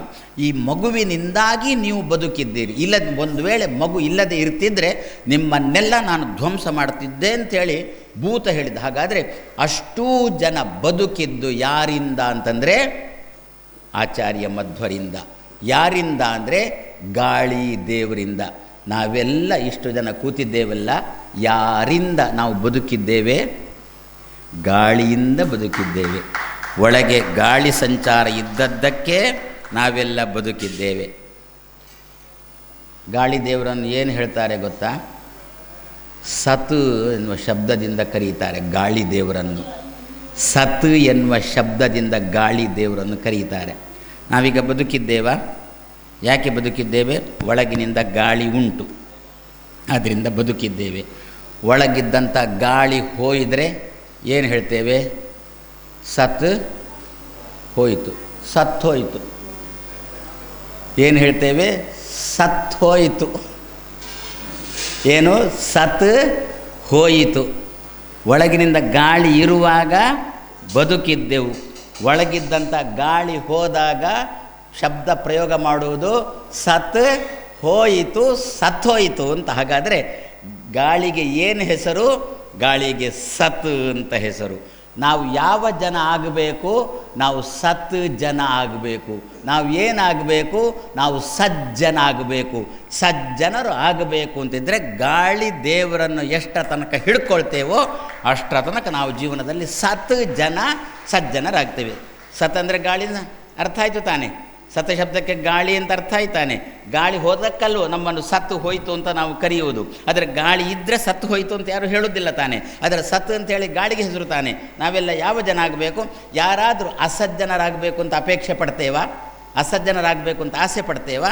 ಆಸೆ ಪಡುವುದು ಸಜ್ಜನರಾಗಬೇಕು ಅಂತ ಆಸೆ ಪಡುವುದು. ಆದ್ದರಿಂದ ಗಾಳಿ ದೇವರನ್ನು, ವಾಯು ದೇವರನ್ನು, ಆಚಾರ್ಯ ಮಧ್ವರನ್ನು ನಮ್ಮ ಜೀವನದಲ್ಲಿ ಎಷ್ಟು ಸಮಯ ಹಿಡ್ಕೊಳ್ತೇವೋ ಅಷ್ಟು ಸಮಯ ನಾವು ಸತ್ ಜನ ಸಜ್ಜನರಾಗಿ ಬೆರೆಯುತ್ತೇವೆ. ನಮ್ಮ ದೇಶ ಸಜ್ಜನರಿಂದ ತುಂಬಬೇಕು ವಿನಃ ಅಸತ್ ಜನರಿಂದ ತುಂಬಬಾರದು. ರಾಮನನ್ನು ನಂಬುವವರಿಂದ, ರಾಮನ ಭಕ್ತ ಹನುಮಂತ, ಹನುಮಂತನೇ ಭೀಮ, ಭೀಮನೇ ಮಧ್ವರು. ರಾಮನನ್ನು ನಂಬಿದವರಿಂದ ನಮ್ಮ ದೇಶ ತುಂಬಬೇಕು ವಿನಃ ರಾವಣನನ್ನು ನಂಬುವವರಿಂದ ನಮ್ಮ ದೇಶ ಸುತರಾಮ್ ತುಂಬಬಾರದು. ಆ ನಿಟ್ಟಿನಲ್ಲಿ ಈ ಆಚಾರ್ಯ ಮಧ್ವರಿಗೆ ನಾವು ಶರಣು ಬರೋಣ. ಇಂತಹ ಮಧ್ವ ವಿಜಯವನ್ನು, ಇಂತಹ ಘಟನೆಗಳನ್ನು, ತುಂಬ ಘಟನೆಗಳುಂಟು. ಸದ್ಯ ನಮ್ಮ ಮಕ್ಕಳಿಗೆ ಯಾವುದೇ ರೀತಿಯಾದ ಪೀಡೆಗಳು ಬರಬಾರ್ದು ಅಂತ ಇದ್ದರೆ ಯಾವ ಹೊತ್ತಿಗೆ ಏನಾಗುತ್ತೆ ಅಂತ ಹೇಳಲಿಕ್ಕೆ ಬರೋದಿಲ್ಲ. ಪುಟ್ಟ ಪುಟ್ಟ ಮಕ್ಕಳು. ಅದಕ್ಕೆ ಆಚಾರ್ಯ ಮಧ್ವರ ಜೀವನದ ಇದು ಒಂದು ಘಟನೆಯನ್ನು ನಾವು ಮೆಲುಕು ಹಾಕಿದೆವು ಅಂತಂದರೆ ನಾವು ಹಡೆದ ನಮ್ಮ ಮಕ್ಕಳಿಗೆ ಯಾವುದೇ ರೀತಿಯಾದ ದುಷ್ಟ ಶಕ್ತಿಗಳ ಕಾಟ ಬರೋಲ್ಲ. ಆ ನಿಟ್ಟಿನಲ್ಲಿ ಇಂಥ ಒಂದು ಘಟನೆಯನ್ನು ಮಧ್ವವಿಜಯದಲ್ಲಿ ಉಲ್ಲೇಖ ಮಾಡಿದ್ದಾರೆ. ಇಂಥ ತುಂಬ ಘಟನೆಗಳನ್ನು ಒಳಗೊಂಡ ಮಧ್ವವಿಜಯ ಪುಸ್ತಕ ನಿಮ್ಮ ಮನೆಗಳಲ್ಲಿ ಒಂದಾದರೂ ಇರಲಿ. ಅದನ್ನೇ ಆಚಾರ್ಯ ಮಧ್ವರ ಪ್ರತಿಮೆ ಅಂತ ಚಿಂತನೆ ಮಾಡೋಣ. ಅದಕ್ಕೊಂದು ಹೂ ಏರಿಸೋಣ, ಒಂದು ದೀಪ ಹಚ್ಚೋಣ, ಒಂದು ಸ್ವಲ್ಪ ಹಾಲೋ ಬೆಲ್ಲನೋ ಹಾಲೋ ಸಕ್ಕರೆಯೋ ಅದನ್ನೊಂಚೂರು ಸಮರ್ಪಣೆ ಮಾಡೋಣ, ಒಂದು ಮಂಗಳಾರತಿ ಮಾಡೋಣ, ಆಮೇಲೆ ಬಿಡಿಸಿ ಒಂದು ಶ್ಲೋಕ ಓದೋಣ. ಸಾಕು, ದಿವಸಕ್ಕೆ ಒಂದೇ ಶ್ಲೋಕ ಸಾಕು. ನಾವು ಜೀವನದಲ್ಲಿ ಏನನ್ನು ಅಪೇಕ್ಷೆ ಪಡ್ತೇವೋ ಒಳ್ಳೆಯದನ್ನು ಖಂಡಿತ ನಮಗೆ ಆ ಮಧ್ವವಿಜಯ ಪುಸ್ತಕ ಅನ್ನತಕ್ಕಂಥ ಪ್ರತಿಮೆ ಆಚಾರ್ಯ ಮಧ್ವರು ನಮಗೆ ಒದಗಿಸಿಕೊಡ್ತಾರೆ. ಅಂತಹ ವಾತಾವರಣ ನಮ್ಮಲ್ಲಿ ಬರಲಿ ಅಂತ ಈ ಸಂದರ್ಭದಲ್ಲಿ ನಮ್ಮ ರಾಜೇಶ ಆಸ್ರಣ್ಣರು ಒಂದು 5 ದಿವಸ ಉಪನ್ಯಾಸ ಆಗಬೇಕು. ಮಧ್ವನವಮಿಯ ಪರ್ವಕಾಲ. ನಾಳೆ ಭೀಷ್ಮಾಷ್ಟಮಿ, ಭೀಷ್ಮಾಚಾರ್ಯರು ಸ್ವರ್ಗಸ್ಥರಾಗಿರತಕ್ಕಂತಹ ದಿವಸ. ಆಚೆ ನಾಡ್ದು ಆಚಾರ್ಯ ಮಧ್ವರು ಬದರಿಕಾಶ್ರಮಕ್ಕೆ ಹೋದಂತಹ ದಿವಸ. ಹೋದ ವಿಷಯದಲ್ಲಿ ತಕರಾರು ಇರುತ್ತೆ, ಅದು ಬದಿಗಿರಲಿ. ಅನಂತೇಶ್ವರ ಸಾಮಾನ್ಯವಾಗಿ ಚಾಲ್ತಿಯಲ್ಲಿ ಬಂದದ್ದೇನು ಅಂತಂದರೆ, ಅನಂತೇಶ್ವರದಲ್ಲಿ ದೇವರ ಮುಂದೆ ಕೂತು ತಾನು ಉಪನ್ಯಾಸ ಮಾಡ್ತಾ ಇದ್ದರು. ಕೊನೆಯ ಉಪನ್ಯಾಸ ಆಚಾರ್ಯ ಮಧ್ವರದ್ದು. ಉಪನ್ಯಾಸ ಮಾಡ್ತಾ ಇರುವಂತೆಯೇ ಮೇಲಿನಿಂದ ಒಂದಷ್ಟು ಪುಷ್ಪಗಳು ಬಿತ್ತು ದೇವತೆಗಳು ಪುಷ್ಪವೃಷ್ಟಿ ಮಾಡಿದರು. ಎಷ್ಟು ಮಾಡಿದರು ಅಂತಂದರೆ ಆಚಾರ್ಯ ಮಧ್ವರು ಮುಳುಗುವಷ್ಟು ಪುಷ್ಪವೃಷ್ಟಿ ಆಯಿತು. ಆ ಆಚಾರ್ಯ ಮಧ್ವರು ಪುಷ್ಪದಲ್ಲಿ ಮುಳುಗಿದ್ರು ಅಂತ ಪುಷ್ಪಗಳನ್ನು ಬಿಡಿಸ್ತಾರೆ. ಮಧ್ವರು ಅದೃಶ್ಯರಾಗಿ ಎಲ್ಲಿದ್ದಾರೆ? ಇನ್ನೂ ಕೂಡ ಬದರಿಕಾಶ್ರಮದಲ್ಲಿ ಇದ್ದಾರೆ. ನಾವು ಹೋಗುವ ಬದರಿಕಾಶ್ರಮ ಅಲ್ಲ, ಪ್ರಾಯಶಃ ಬದರಿಕಾಶ್ರಮ ಅಂದರೆ ಗೊತ್ತಾಗಲಿಕ್ಕಿಲ್ಲ, ಹಿಮಾಲಯ. ನಾವು ಹೋಗುವ ಹಿಮಾಲಯದ ಇನ್ನೊಂದು ದಡದಲ್ಲಿ ಈಗಲೂ ಕೂಡ ವೇದವ್ಯಾಸ ದೇವರಲ್ಲಿ ಪಾಠ ಕೇಳ್ತಾ ಇದ್ದಾರೆ ಆಚಾರ್ಯ ಮಧ್ವರು. ಇದನ್ನು ಚಿಂತನೆ ಮಾಡೋಣ. ಆವಾಗ ನಮ್ಮ ಮಕ್ಕಳಿಗೆ ಓದಬೇಕು ಅಂತ ತೋರುತ್ತಂತೆ. ಆ ನಿಟ್ಟಿನಲ್ಲಿ ನಮ್ಮ ಆಶ್ರಣ್ಣರು 5 ದಿವಸಗಳ ಕಾಲ ಮಧ್ವನವಮಿ ಪ್ರಯುಕ್ತ ಇಂತಹ ಕಾರ್ಯಕ್ರಮವನ್ನು ಆಯೋಜನೆ ಮಾಡಿದ್ದಾರೆ. 4 ದಿವಸ ಸಾಯಂಕಾಲ ಉಪನ್ಯಾಸ ಮಾಡಿದೆವು. ನನ್ನ ತಲೆಯಲ್ಲಿ ಏನೋ ಒಂದು ಕಲ್ಪನೆ ಇತ್ತು, ಏನು ಅಂತ. ಅವರು ಕರೆದಿದ್ದಾರೆ, ಅವರ ಮನೆಯಲ್ಲಿ ಅವರೇ ಒಂದು 4 ಜನ ಕೂತು ನಾನು ಹೇಳಿದ ಮಧ್ವಜಯವನ್ನು ಕೇಳಿಸ್ಕೊಳ್ತಾರೆ ಅಂತ ನಾನು ಎಣಿಸಿದರೆ, ಸಾಯಂಕಾಲದ ಹೊತ್ತು ಅದು ದಕ್ಷಿಣ ಕನ್ನಡ ಜಿಲ್ಲೆಯಲ್ಲಿ, ಅದು ಈ ಹಳ್ಳಿಯಲ್ಲಿ ಇಷ್ಟು ಜನ ಸೇರ್ತಾರೆ. ಮಧ್ಯಾಹ್ನಕ್ಕಲ್ಲ, ಸಾಯಂಕಾಲದ ಹೇಳೋದು ನಾನು. ನಿನ್ನೆ ತನಕ 4 ದಿವಸ ಸಾಯಂಕಾಲ ಇಷ್ಟು ಜನ ದಕ್ಷಿಣ ಕನ್ನಡದಲ್ಲಿ ಒಂದು ಉಡುಪಿ ಜಿಲ್ಲೆ, ಉಡುಪಿ ಜಿಲ್ಲೆ ಮತ್ತು ಹೆಮ್ಮೆ. ಉಡುಪಿ ಜಿಲ್ಲೆಯಲ್ಲಿ ಸಾಯಂಕಾಲದ ಹೊತ್ತು, ಯಾಕೆ ಅಂತಂದರೆ ಆವಾಗೆಲ್ಲ ಮೂರ್ಖರ ಪೆಟ್ಟಿಗೆ ತೆರೆದಿಡುವ ಸಮಯ ಅದು. ನಾವು ಎಷ್ಟು ಮೂರ್ಖರು ಅಂತ ಆ ಪೆಟ್ಟಿಗೆ ಮುಂದೆ ಕೂತದ್ರಿಂದ ಗೊತ್ತಾಗುತ್ತೆ. ಆ ಪೆಟ್ಟಿಗೆ ಹೆಸರೇ ದೂರದರ್ಶನ ಪೆಟ್ಟಿಗೆ ಅಂತಲ್ವೋ. ಏನು ದೂರದಲ್ಲಿದ್ದದ್ದನ್ನು ದರ್ಶನ ಮಾಡಿಸ್ತದೆ ಅಂತ. ಡಿಲ್ಲಿಯಲ್ಲಿ ನಡೀತದರ ದರ್ಶನ ಅಲ್ಲ. ಮತ್ತು ಯಾವ ಪೆಟ್ಟಿಗೆಯಿಂದಾಗಿ ಭಗವಂತನ ದರ್ಶನ ದೂರವೋ ಅದಕ್ಕೆ ದೂರದರ್ಶನ ಪೆಟ್ಟಿಗೆ ಅಂತ ಹೆಸರು. ಅಂತಹ ಪೆಟ್ಟಿಗೆಯಲ್ಲಿ ಮೊನ್ನೆ ಯಾರೋ ಒಬ್ಬರು ಒಂದು ಪೊಲೀಸ್ ಅಧಿಕಾರಿಣಿಯೇ ಏನೋ ಒಂದು ಮಾತಂದಿದ್ದಳು. ಏನು ಅಂತ, ನಮ್ಮ ಹಿಂದೂ ಸಮಾಜ ಹಾಳಾಗಲಿಕ್ಕೆ ಕಾರಣವೇ ದೂರದರ್ಶನದಲ್ಲಿ ಬರತಕ್ಕಂಥ ಧಾರಾವಾಹಿಗಳು ಅಂತ. ಆ ಒಂದು ಪೊಲೀಸ್ ಅಧಿಕಾರಿನ ಹೇಳಬೇಕು ಅಂತ ಆದರೆ ಹಾಗಾದರೆ ಅದು 100ಕ್ಕೆ 100 ಸತ್ಯ ಅಂತ ಅರ್ಥ. ನಾನೇನಾದರೂ ಹೇಳಿಬಿಟ್ರೆ ಸ್ವಾಮಿಗಳು ಏನೋ ಜನ ಉಪನ್ಯಾಸ ಅಂತೊಂದುಳ್ಳಿರಂತಾಗುತ್ತೆ. ಆದರೆ ಲೌಕಿಕರು ಹೇಳಿದ್ದಾರೆ ಅಂತ ಅದಕ್ಕೆ ತುಂಬ ತೂಕ ಉಂಟು. ಆದ್ದರಿಂದ ಇನ್ನಾದರೂ ನಮ್ಮ ಮಕ್ಕಳು, ನಮ್ಮ ಹಿರಿಯರು ಆ ಸಮಯದಲ್ಲಿ ಸಂಧ್ಯಾಕಾಲದ ಸಮಯದಲ್ಲಿ, ಸಂಧ್ಯಾಕಾಲ ಆದ ಕೂಡಲೇ ಕಿಟಕಿ ಬಾಗಿಲು ಹಾಕ್ತೇವಾ? ಯಾಕೆ? ಮನೆಯಲ್ಲಿ ಹೇಳ್ತಾರೆ, ಈಗಲೂ ಉಂಟು ಹಳ್ಳಿಗಳಲ್ಲಿ, ಕಿಟಕಿ ಬಾಗಿಲು ಹಾಕಿ ಬಿಡ್ತೇವೆ. ಯಾಕೆ? ಸೊಳ್ಳೆಗಳು ಒಳಗೆ ಬರಬಾರ್ದು ಅಂತ. ಅವನು ಸಾಯಂಕಾಲ 6 ಗಂಟೆ, ಬೆಳಿಗ್ಗೆ 6 ಗಂಟೆ ಹೊತ್ತಿಗೆ ಸೊಳ್ಳೆಗಳ ಒಟ್ಟಿಗೆ ದೈತ್ಯರು ಬರ್ತಾರೆ ಒಳಗೆ. ಸೊಳ್ಳೆಗಳನ್ನು ಓಡಿಸಲಿಕ್ಕೆ ಕಿಟಕಿ ಬಾಗಿಲು ಹಾಕಿದೆವು. ದೈತ್ಯರನ್ನು ಓಡಿಸಲಿಕ್ಕೆ ತಾಳ ತಟ್ಟೋಣ, ಆವಾಗ ಬಂದಂಥ ದೈತ್ಯರು ಬೇತಾಳಗಳಾಗಿ ಹಿಂದೆ ಹೋಗ್ತವೆ.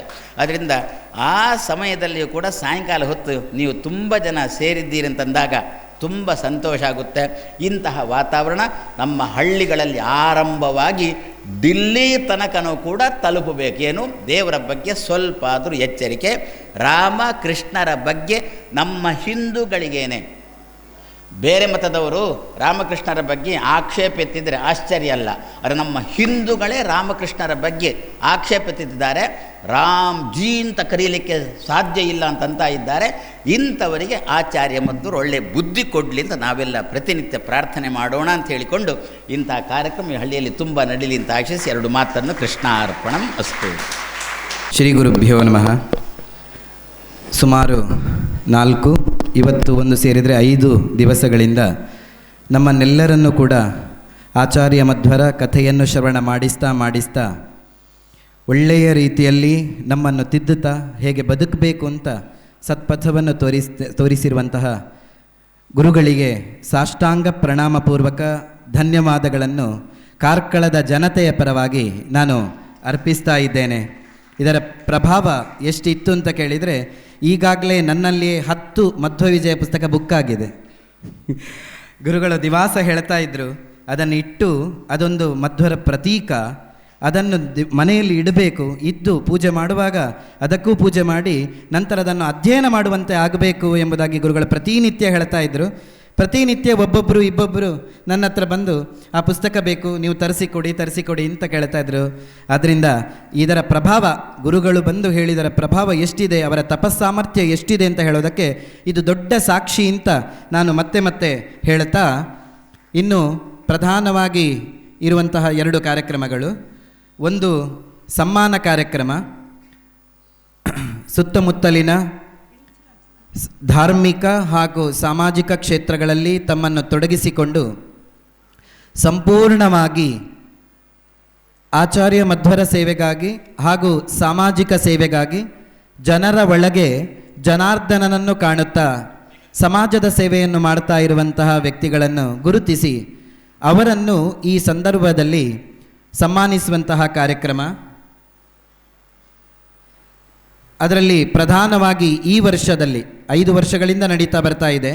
ಈ ವರ್ಷದಲ್ಲಿ ವಿಷ್ಣು ಸೇವಾ ಸಮಿತಿಯಿಂದ ಆಯ್ಕೆಯಾದವರು ಒಬ್ಬರು ವಿದ್ವಾನ್ ಬಲರಾಮಾಚಾರ್ ಉಡುಪಿ, ನಂತರ ವಿದ್ವಾನ್ ವಾಸುದೇವಾಚಾರ್ಯ ಶಿಬರೂರು ಮತ್ತು ಕಾರ್ಕಳದ ವೇದಮೂರ್ತಿ ನಾರಾಯಣ ಭಟ್ ಇರುವತ್ತೂರು ಮತ್ತು ಚಂದ್ರಶೇಖರ ಭಟ್ ಮೂಡುಬಿದ್ರೆ ಹಾಗೂ ಶ್ರೀಮತಿ ಜಯಲಕ್ಷ್ಮಿ ಭಟ್ ಸಾಣೂರು. ಇವರು ಬೇರೆ ಬೇರೆ ರೀತಿಯಲ್ಲಿ ಸಮಾಜ ಸೇವೆಯಲ್ಲಿ ತಮ್ಮನ್ನು ತಾವು ಗುರುತಿಸಿಕೊಂಡವರು. ಆದ್ದರಿಂದ ಅವರ ಒಳಗೆ ಭಗವಂತನನ್ನು ಕಾಣುತ್ತಾ, ಲಕ್ಷ್ಮೀ ಜನಾರ್ದನ ಅಭಿನ್ನನಾದಂತಹ ಅನಂತ ಪದ್ಮನಾಭನನ್ನು ಕಾಣುತ್ತಾ ಅವರು ಸಮಾಜಕ್ಕೆ ಸಲ್ಲಿಸಿದ ಸೇವೆಯನ್ನು ಗುರುತಿಸಬೇಕು ಎಂಬ ಕಾರಣಕ್ಕೆ ಗುರುಗಳ ಕೈಯಲ್ಲಿಯೇ ಅವರಿಗೆ ಮಂತ್ರಾಕ್ಷತೆಯನ್ನು ಕೊಡಬೇಕು ಎಂಬ ಹಂಬಲದಿಂದ ಇವತ್ತು ಈ 5 ಜನರಿಗೂ ಕೂಡ ಸನ್ಮಾನ ಕಾರ್ಯಕ್ರಮವನ್ನು ನಾವು ಆಯೋಜಿಸಿದ್ದೇವೆ. ವಿಷ್ಣು ಸೇವಾ ಸಮಿತಿಯಿಂದ ವಿಶೇಷವಾಗಿ ರಾಜೇಶ ನಡ್ವಂತಿಲ್ಲಾಯರ ಒಂದು ನೇತೃತ್ವದಲ್ಲಿ ನಾವು ಆಶಿಸಿದ್ದೇವೆ. ಅದರಲ್ಲಿ ಪ್ರಪ್ರಥಮವಾಗಿ ವಿದ್ವಾನ್ ಬಲರಾಮಾಚಾರ್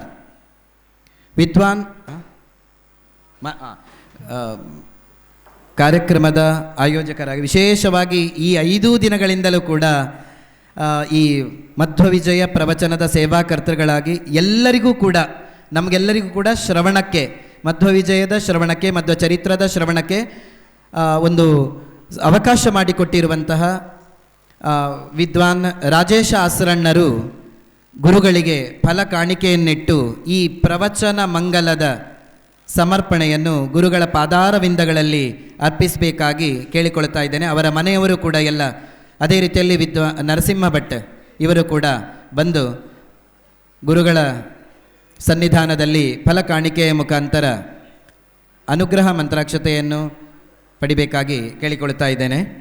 ಈ ಪೂರ್ಣ ಕಾರ್ಯಕ್ರಮದ ಪೂರ್ಣ ಆಯೋಜಕತ್ವ ಅದು ರಾಜೇಶ್ ಆಸರಣ್ಣರದು. ಪ್ರಾಯ ನನಗೂ ಕೂಡ ಹೆದರಿಕೆ ಆಗ್ತಾ ಇತ್ತು. ಅವರು ನನ್ನ ಹತ್ರ ಪ್ರಸ್ತಾವ ಮಾಡ್ತಾ ಇದ್ರು, ಇಷ್ಟು ದಿವಸಗಳ ಕಾಲ 9 ದಿವಸಗಳ ಕಾಲ ಇದನ್ನು ನಡೆಸಬೇಕು ಅಂತ ಹೇಳುವಾಗ 9 ದಿವಸಗಳ ಕಾಲ ವಿಘ್ನಗಳಿಗೇನು ಕೊರತೆ ಇಲ್ಲ, ತುಂಬ ವಿಘ್ನ ಬರ್ತದೆ. ತುಂಬ ಕಾರ್ಯದಲ್ಲಿ ಪ್ರವೃತ್ತರಾಗಿರುವವರು ಎಲ್ಲರೂ ಈ ವಿಷ್ಣು ಸೇವಾ ಸಮಿತಿಯವರು. ಆದ್ದರಿಂದ ಅದನ್ನೆಲ್ಲ ನಡೆಸೋದು ಹೇಗೆ ಅಂತ ಹೇಳುವಾಗ ದೇವರು ನಡೆಸ್ತಾನೆ ಅಂತ ಒಂದೇ ಧೈರ್ಯದಿಂದ ಗುರುಗಳ ಬಳಿಯಲ್ಲಿ ಗುರುಗಳ ಪ್ರವಚನದ ವ್ಯವಸ್ಥೆಯನ್ನು ಕೂಡ ಪೂರ್ಣವಾಗಿ ಗುರುಗಳ ಅನುಗ್ರಹಕ್ಕೆ ನಾವು ಪಾತ್ರರಾಗಬೇಕು ಎಂಬುದಾಗಿ ಒಕ್ಕೊಲ್ಲರನಿಂದ ಹೇಳಿದವರು ರಾಜೇಶ್ ಆಸರಣ್ಣರು. ಆದ್ದರಿಂದ ರಾಜೇಶ್ ಆಸರಣ್ಣರು ಕೇವಲ ಅಷ್ಟೇ ಅಲ್ಲದೆ ಇಲ್ಲಿಯ ಏನು ಗೋಶಾಲೆ ಇದೆ, ಪ್ರಾಯ ಇದು ಎಣಿಸ್ಲಿಕ್ಕೂ ಊಹಿಸ್ಲಿಕ್ಕೂ ಕೂಡ ಅಸಾಧ್ಯವಾದಂತಹ ವಿಷಯ. ಈ ಪೇಟೆಯ ನಡುವೆ ಒಂದು ದೇಸಿ ದನಗಳನ್ನು ಸಾಕ್ತಾ ಆ ದೇಸಿ ದನಗಳಿಗೆ ಪ್ರತಿನಿತ್ಯ ಸುಮಾರು 25,000 ತನಕ ಖರ್ಚಾಗ್ತದೆ. ಅದನ್ನು ಯಾವುದನ್ನು ಕೂಡ ಲೆಕ್ಕಿಸದೆ ತಮ್ಮ ಇಡೀ ಜೀವನದ ಏನು ಆದಾಯ ಇದೆ ಅದರೊಟ್ಟಿಗೆ ಏನೆಲ್ಲ ಭಗವಂತ ಕೊಡ್ತಾನೆ ಅದನ್ನೆಲ್ಲವನ್ನು ಕೂಡ ತಮ್ಮ ಜಾಗ ಆಗಲಿ, ಆ ಒಂದು ಮೇವು ಆಗಲಿ, ಇದನ್ನೆಲ್ಲವನ್ನು ಕೂಡ ಎಲ್ಲರ ಹತ್ರ ತಾನು ಕೂಡ ತನು ಮನ ಧನ ಸಮರ್ಪಣೆಯನ್ನು ಮಾಡುತ್ತಾ ಗೋವುಗಳಲ್ಲಿ ಭಗವಂತನನ್ನು ಕಾಣುತ್ತಾ ರಾಜೇಶ್ ಆಸರಣ್ಣರು ಇದ್ದಾರೆ. ಆದ್ದರಿಂದ ಅವರ ಈ ಪೂರ್ಣ ಒಂದು ಕಾರ್ಯಕ್ಕೆ ಕಾರ್ಕಳದ ಜನತೆಯ ಪೂರ್ಣ ಬೆಂಬಲ ಇದೆ. ಅದು ನಮಗೆ ಈ 4 ದಿನಗಳಿಂದ ಎಲ್ಲ ಅನುಭವಕ್ಕೆ ಬಂದಿದೆ. ಅದರಿಂದ ಇನ್ನು ಮುಂದೆಯೂ ಕೂಡ ಆ ಬೆಂಬಲ ಪೂರ್ಣವಾಗಿ ಅವಶ್ಯಕ. ಗುರುಗಳು ಕೂಡ ತುಂಬ ತೃಪ್ತರಾಗಿದ್ದಾರೆ. ಅವರು ತುಂಬ ಖುಷಿಯಿಂದ ಅಲ್ಲಿ ಇಳಿಯುವಾಗಲೇ ನಗುತ್ತಾ ಬರೋದು. ಯಾಕಂದರೆ ಪ್ರಾಯ ನಮಗೆ ಆ ಶಕ್ತಿ ಉಂಟೋ ಇಲ್ವೋ, ಗೋವುಗಳಲ್ಲಿ ಭಗವಂತನನ್ನು ಕಾಣುವ ಶಕ್ತಿ ಗುರುಗಳಿಗೆ ಇದೆ. ಯಾಕಂದರೆ ನಾವು ಇದನ್ನು ಕೃಷ್ಣ ಮಠದಲ್ಲಿ ಕಂಡವರು. ಆದ್ದರಿಂದ ಅಂತಹ ಗುರುಗಳಿಗೂ ಕೂಡ ಅತ್ಯಂತ ತೃಪ್ತಿಯಾಗಿದೆ ಅಂತ ನಾನು ಭಾವಿಸ್ತೇನೆ. ಇನ್ನು ಮುಂದಕ್ಕೆ ಸನ್ಮಾನ ಕಾರ್ಯಕ್ರಮ. ವಿದ್ವಾನ್ ಬಲರಾಮಾಚಾರ್ ಉಡುಪಿ.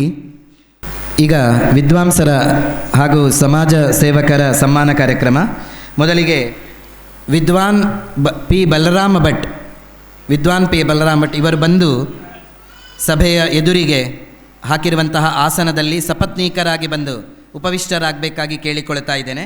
ಇವರ ಪರಿಚಯ ಹೀಗಿದೆ. ಬಾಲ್ಯದಿಂದಲೇ ಧಾರ್ಮಿಕ ವಾತಾವರಣದಲ್ಲಿ ಪುತ್ತಿಗೆಯಲ್ಲಿ ಬೆಳೆದಿರುವಂತಹ ಇವರು ಶ್ರೀ ವಿದ್ಯಾಮಾನ್ಯ ತೀರ್ಥ ಶ್ರೀಪಾದರಿಂದ ಸುಧಾಂತ ಅಧ್ಯಯನವನ್ನು ನಡೆಸಿ ಪೂರ್ಣ ತನ್ನ ಜೀವನದಲ್ಲಿ ಪ್ರತಿ ವರ್ಷವೂ ಕೂಡ ಸರ್ವಮೂಲ ಪಾರಾಯಣವನ್ನು, ಆಚಾರ್ಯ ಮಧ್ವಕೃತ ಸರ್ವಮೂಲ ಪಾರಾಯಣವನ್ನು ಒಬ್ಬೊಬ್ಬ ವಿದ್ವಾಂಸರಿಂದ ನಡೆಸಿ ಅದರ ಮುಖಾಂತರ ತನ್ನ ಜೀವನವನ್ನು ಸಾರ್ಥಕಪಡಿಸಿಕೊಂಡವರು. 70 ವರ್ಷಗಳ ಹರೆಯದಲ್ಲಿ, 75 ವರ್ಷಗಳ ಹರೆಯದಲ್ಲಿಯೂ ಕೂಡ ಇನ್ನೂ ಕೂಡ ಆ ಒಂದು ಸರ್ವಮೂಲ ಸೇವೆಯನ್ನು ನಡೆಸ್ತಾ ಇರುವವರು. ಅವರನ್ನು ವಿಷ್ಣು ಸೇವಾ ಸಮಿತಿ ಗುರುತಿಸಿದೆ. ಅವರ ಒಕ್ಕಣೆ ಹೀಗಿದೆ, ಪ್ರಶಸ್ತಿಯ ಒಕ್ಕಣೆ ಹೀಗಿದೆ. ಶ್ರೀ ಗುರುಭ್ಯೋ ನಮಃ. ಶ್ರೀದೇವಿ ಭೂದೇವಿ ಸಮೇತ ಶ್ರೀ ಲಕ್ಷ್ಮೀ ಜನಾರ್ದನಾಯ ನಮಃ. ಶ್ರೀ ವಿಷ್ಣು ಸೇವಾ ಸಮಿತಿ ಅಗ್ರಹಾರ ಶ್ರೀ ಲಕ್ಷ್ಮೀ ಜನಾರ್ದನ ಮಠ ಕಾರ್ಕಳ ಇದರ ವತಿಯಿಂದ ನಡೆದ ಶ್ರೀಮನ್ ನವಮಿ ಮಹೋತ್ಸವದ ಶುಭ ಪರ್ವ ಕಾಲದಲ್ಲಿ ಶ್ರೀಮತಿ ಭಾಗೀರಥಿ ಅಮ್ಮ ಇವರು ಲಕ್ಷ್ಮೀ ಬಲರಾಮ್ ಭಟ್ಟರು ಬಂದು ಆಸನದಲ್ಲಿ ಉಪವಿಷ್ಟರಾಗಬೇಕಾಗಿ ಕೇಳಿಕೊಳ್ತಾ ಇದ್ದೇನೆ. ಅವರ ಪ್ರಶಸ್ತಿ ಒಕ್ಕಣೆಯ ಮುಂದುವರಿಲಿಕ್ಕಿದೆ. ಶ್ರೀಮತಿ ಭಾಗೀರಥಿ ಅಮ್ಮ ಮತ್ತು ಶ್ರೀ ಮುಖ್ಯಪ್ರಾಣ ಭಟ್ ದಂಪತಿಗಳ ಪುತ್ರರಾಗಿ ಜನಿಸಿ ಶ್ರೀ ಶ್ರೀ ವಿದ್ಯಾಮಾನ ತೀರ್ಥ ಶ್ರೀಪಾದರಿಂದ ವೇದಾಂತ ಶಾಸ್ತ್ರಗಳನ್ನು ಮೈಗೂಡಿಸಿಕೊಂಡು ಸಮಾಜಕ್ಕೆ ಅನೇಕ ವಿದ್ಯಾರ್ಥಿಗಳನ್ನು ಜ್ಞಾನಿಗಳನ್ನಾಗಿಸಿ ಸಿದ್ಧಪಡಿಸಿ ಸುಮಾರು 50 ವರ್ಷಗಳಿಂದ ಸತತವಾಗಿ ಜ್ಞಾನಧಾರೆಯನ್ನು ಎರೆಯುತ್ತಿರುವ ವಿದ್ವಾನ್ ಪಿ ಬಲರಾಮ ಭಟ್ಟರನ್ನು ಶ್ರೀ ಅನಂತ ಪದ್ಮನಾಭ ಸುಜ್ಞಾನ ರತ್ನ ಎಂಬ ಬಿರುದಿನೊಂದಿಗೆ ಸನ್ಮಾನಿಸಲಾಗಿದೆ. ಶ್ರೀಯುತರಿಗೆ ಕ್ಷೇತ್ರದ ಸ್ವಾಮಿಯಾದ ಶ್ರೀ ಲಕ್ಷ್ಮೀ ಜನಾರ್ದನ ಅಭಿನ್ನ ಶ್ರೀ ಅನಂತ ಪದ್ಮನಾಭ ದೇವರು ಆರೋಗ್ಯಪೂರ್ಣ ಆಯುಷ್ಯವನ್ನು ನೀಡಿ ಇವರಿಂದ ಇನ್ನೂ ಹೆಚ್ಚಿನ ಜ್ಞಾನದಾನ ಸೇವೆಯನ್ನು ಸ್ವೀಕರಿಸಿ ಅನುಗ್ರಹಿಸಲಿ ಎಂದು ಕ್ಷೇತ್ರ ಸ್ವಾಮಿಯಲ್ಲಿ ಹೃತ್ಪೂರ್ವಕ ಅಭಿನಂದನೆಗಳೊಂದಿಗೆ ಶ್ರೀ ವಿಷ್ಣು ಸೇವಾ ಸಮಿತಿ ಅಗ್ರಹಾರ ಶ್ರೀ ಲಕ್ಷ್ಮೀ ಜನಾರ್ದನ ಮಠ ಕಾರ್ಕಳ 25/1/2026 ಕಾರ್ಕಳ ಗುರುಗಳು ಅವರಿಗೆ ಅನುಗ್ರಹ ಮಂತ್ರಾಕ್ಷತೆಯನ್ನು ನೀಡಿ ಸನ್ಮಾನಿಸಬೇಕಾಗಿ ಕೇಳಿಕೊಳ್ತಾ ಇದ್ದೇನೆ. ವಿದ್ವಾನ್ ಪಿ ಬಲರಾಮ ಭಟ್ಟರು ಪ್ರಶಸ್ತಿಯನ್ನು ಸ್ವೀಕರಿಸಬೇಕಾಗಿ ಸಪತ್ನೀಕರಾಗಿ ಅವರ ಮನೆಯವರು ಬಂದಿದ್ದರೂ ಕೂಡ ಮಗಳು ಬಂದು ಮಂತ್ರಾಕ್ಷತೆಯನ್ನು ಸ್ವೀಕರಿಸಬೇಕಾಗಿ ಕೇಳಿಕೊಳ್ತಾ ಇದ್ದೇನೆ. ಎರಡನೇದಾಗಿ ಕೊಳ್ಳೆಯ ಫಟ ಎರಡನೆಯದಾಗಿ ವಾಸುದೇವಾಚಾರ್ ಶಿಬರೂರು ಇವರು ಬಂದು ಸಭೆಯ ಎದುರಿಗಿರುವಂತಹ ಆಸನದಲ್ಲಿ ಉಪವಿಷ್ಟರಾಗಬೇಕಾಗಿ ಕೇಳಿಕೊಳ್ಳುತ್ತಾ ಇದ್ದೇನೆ. ವಿದ್ವಾನ್ ವಾಸುದೇವಾಚಾರ್ ಶಿಬರೂರು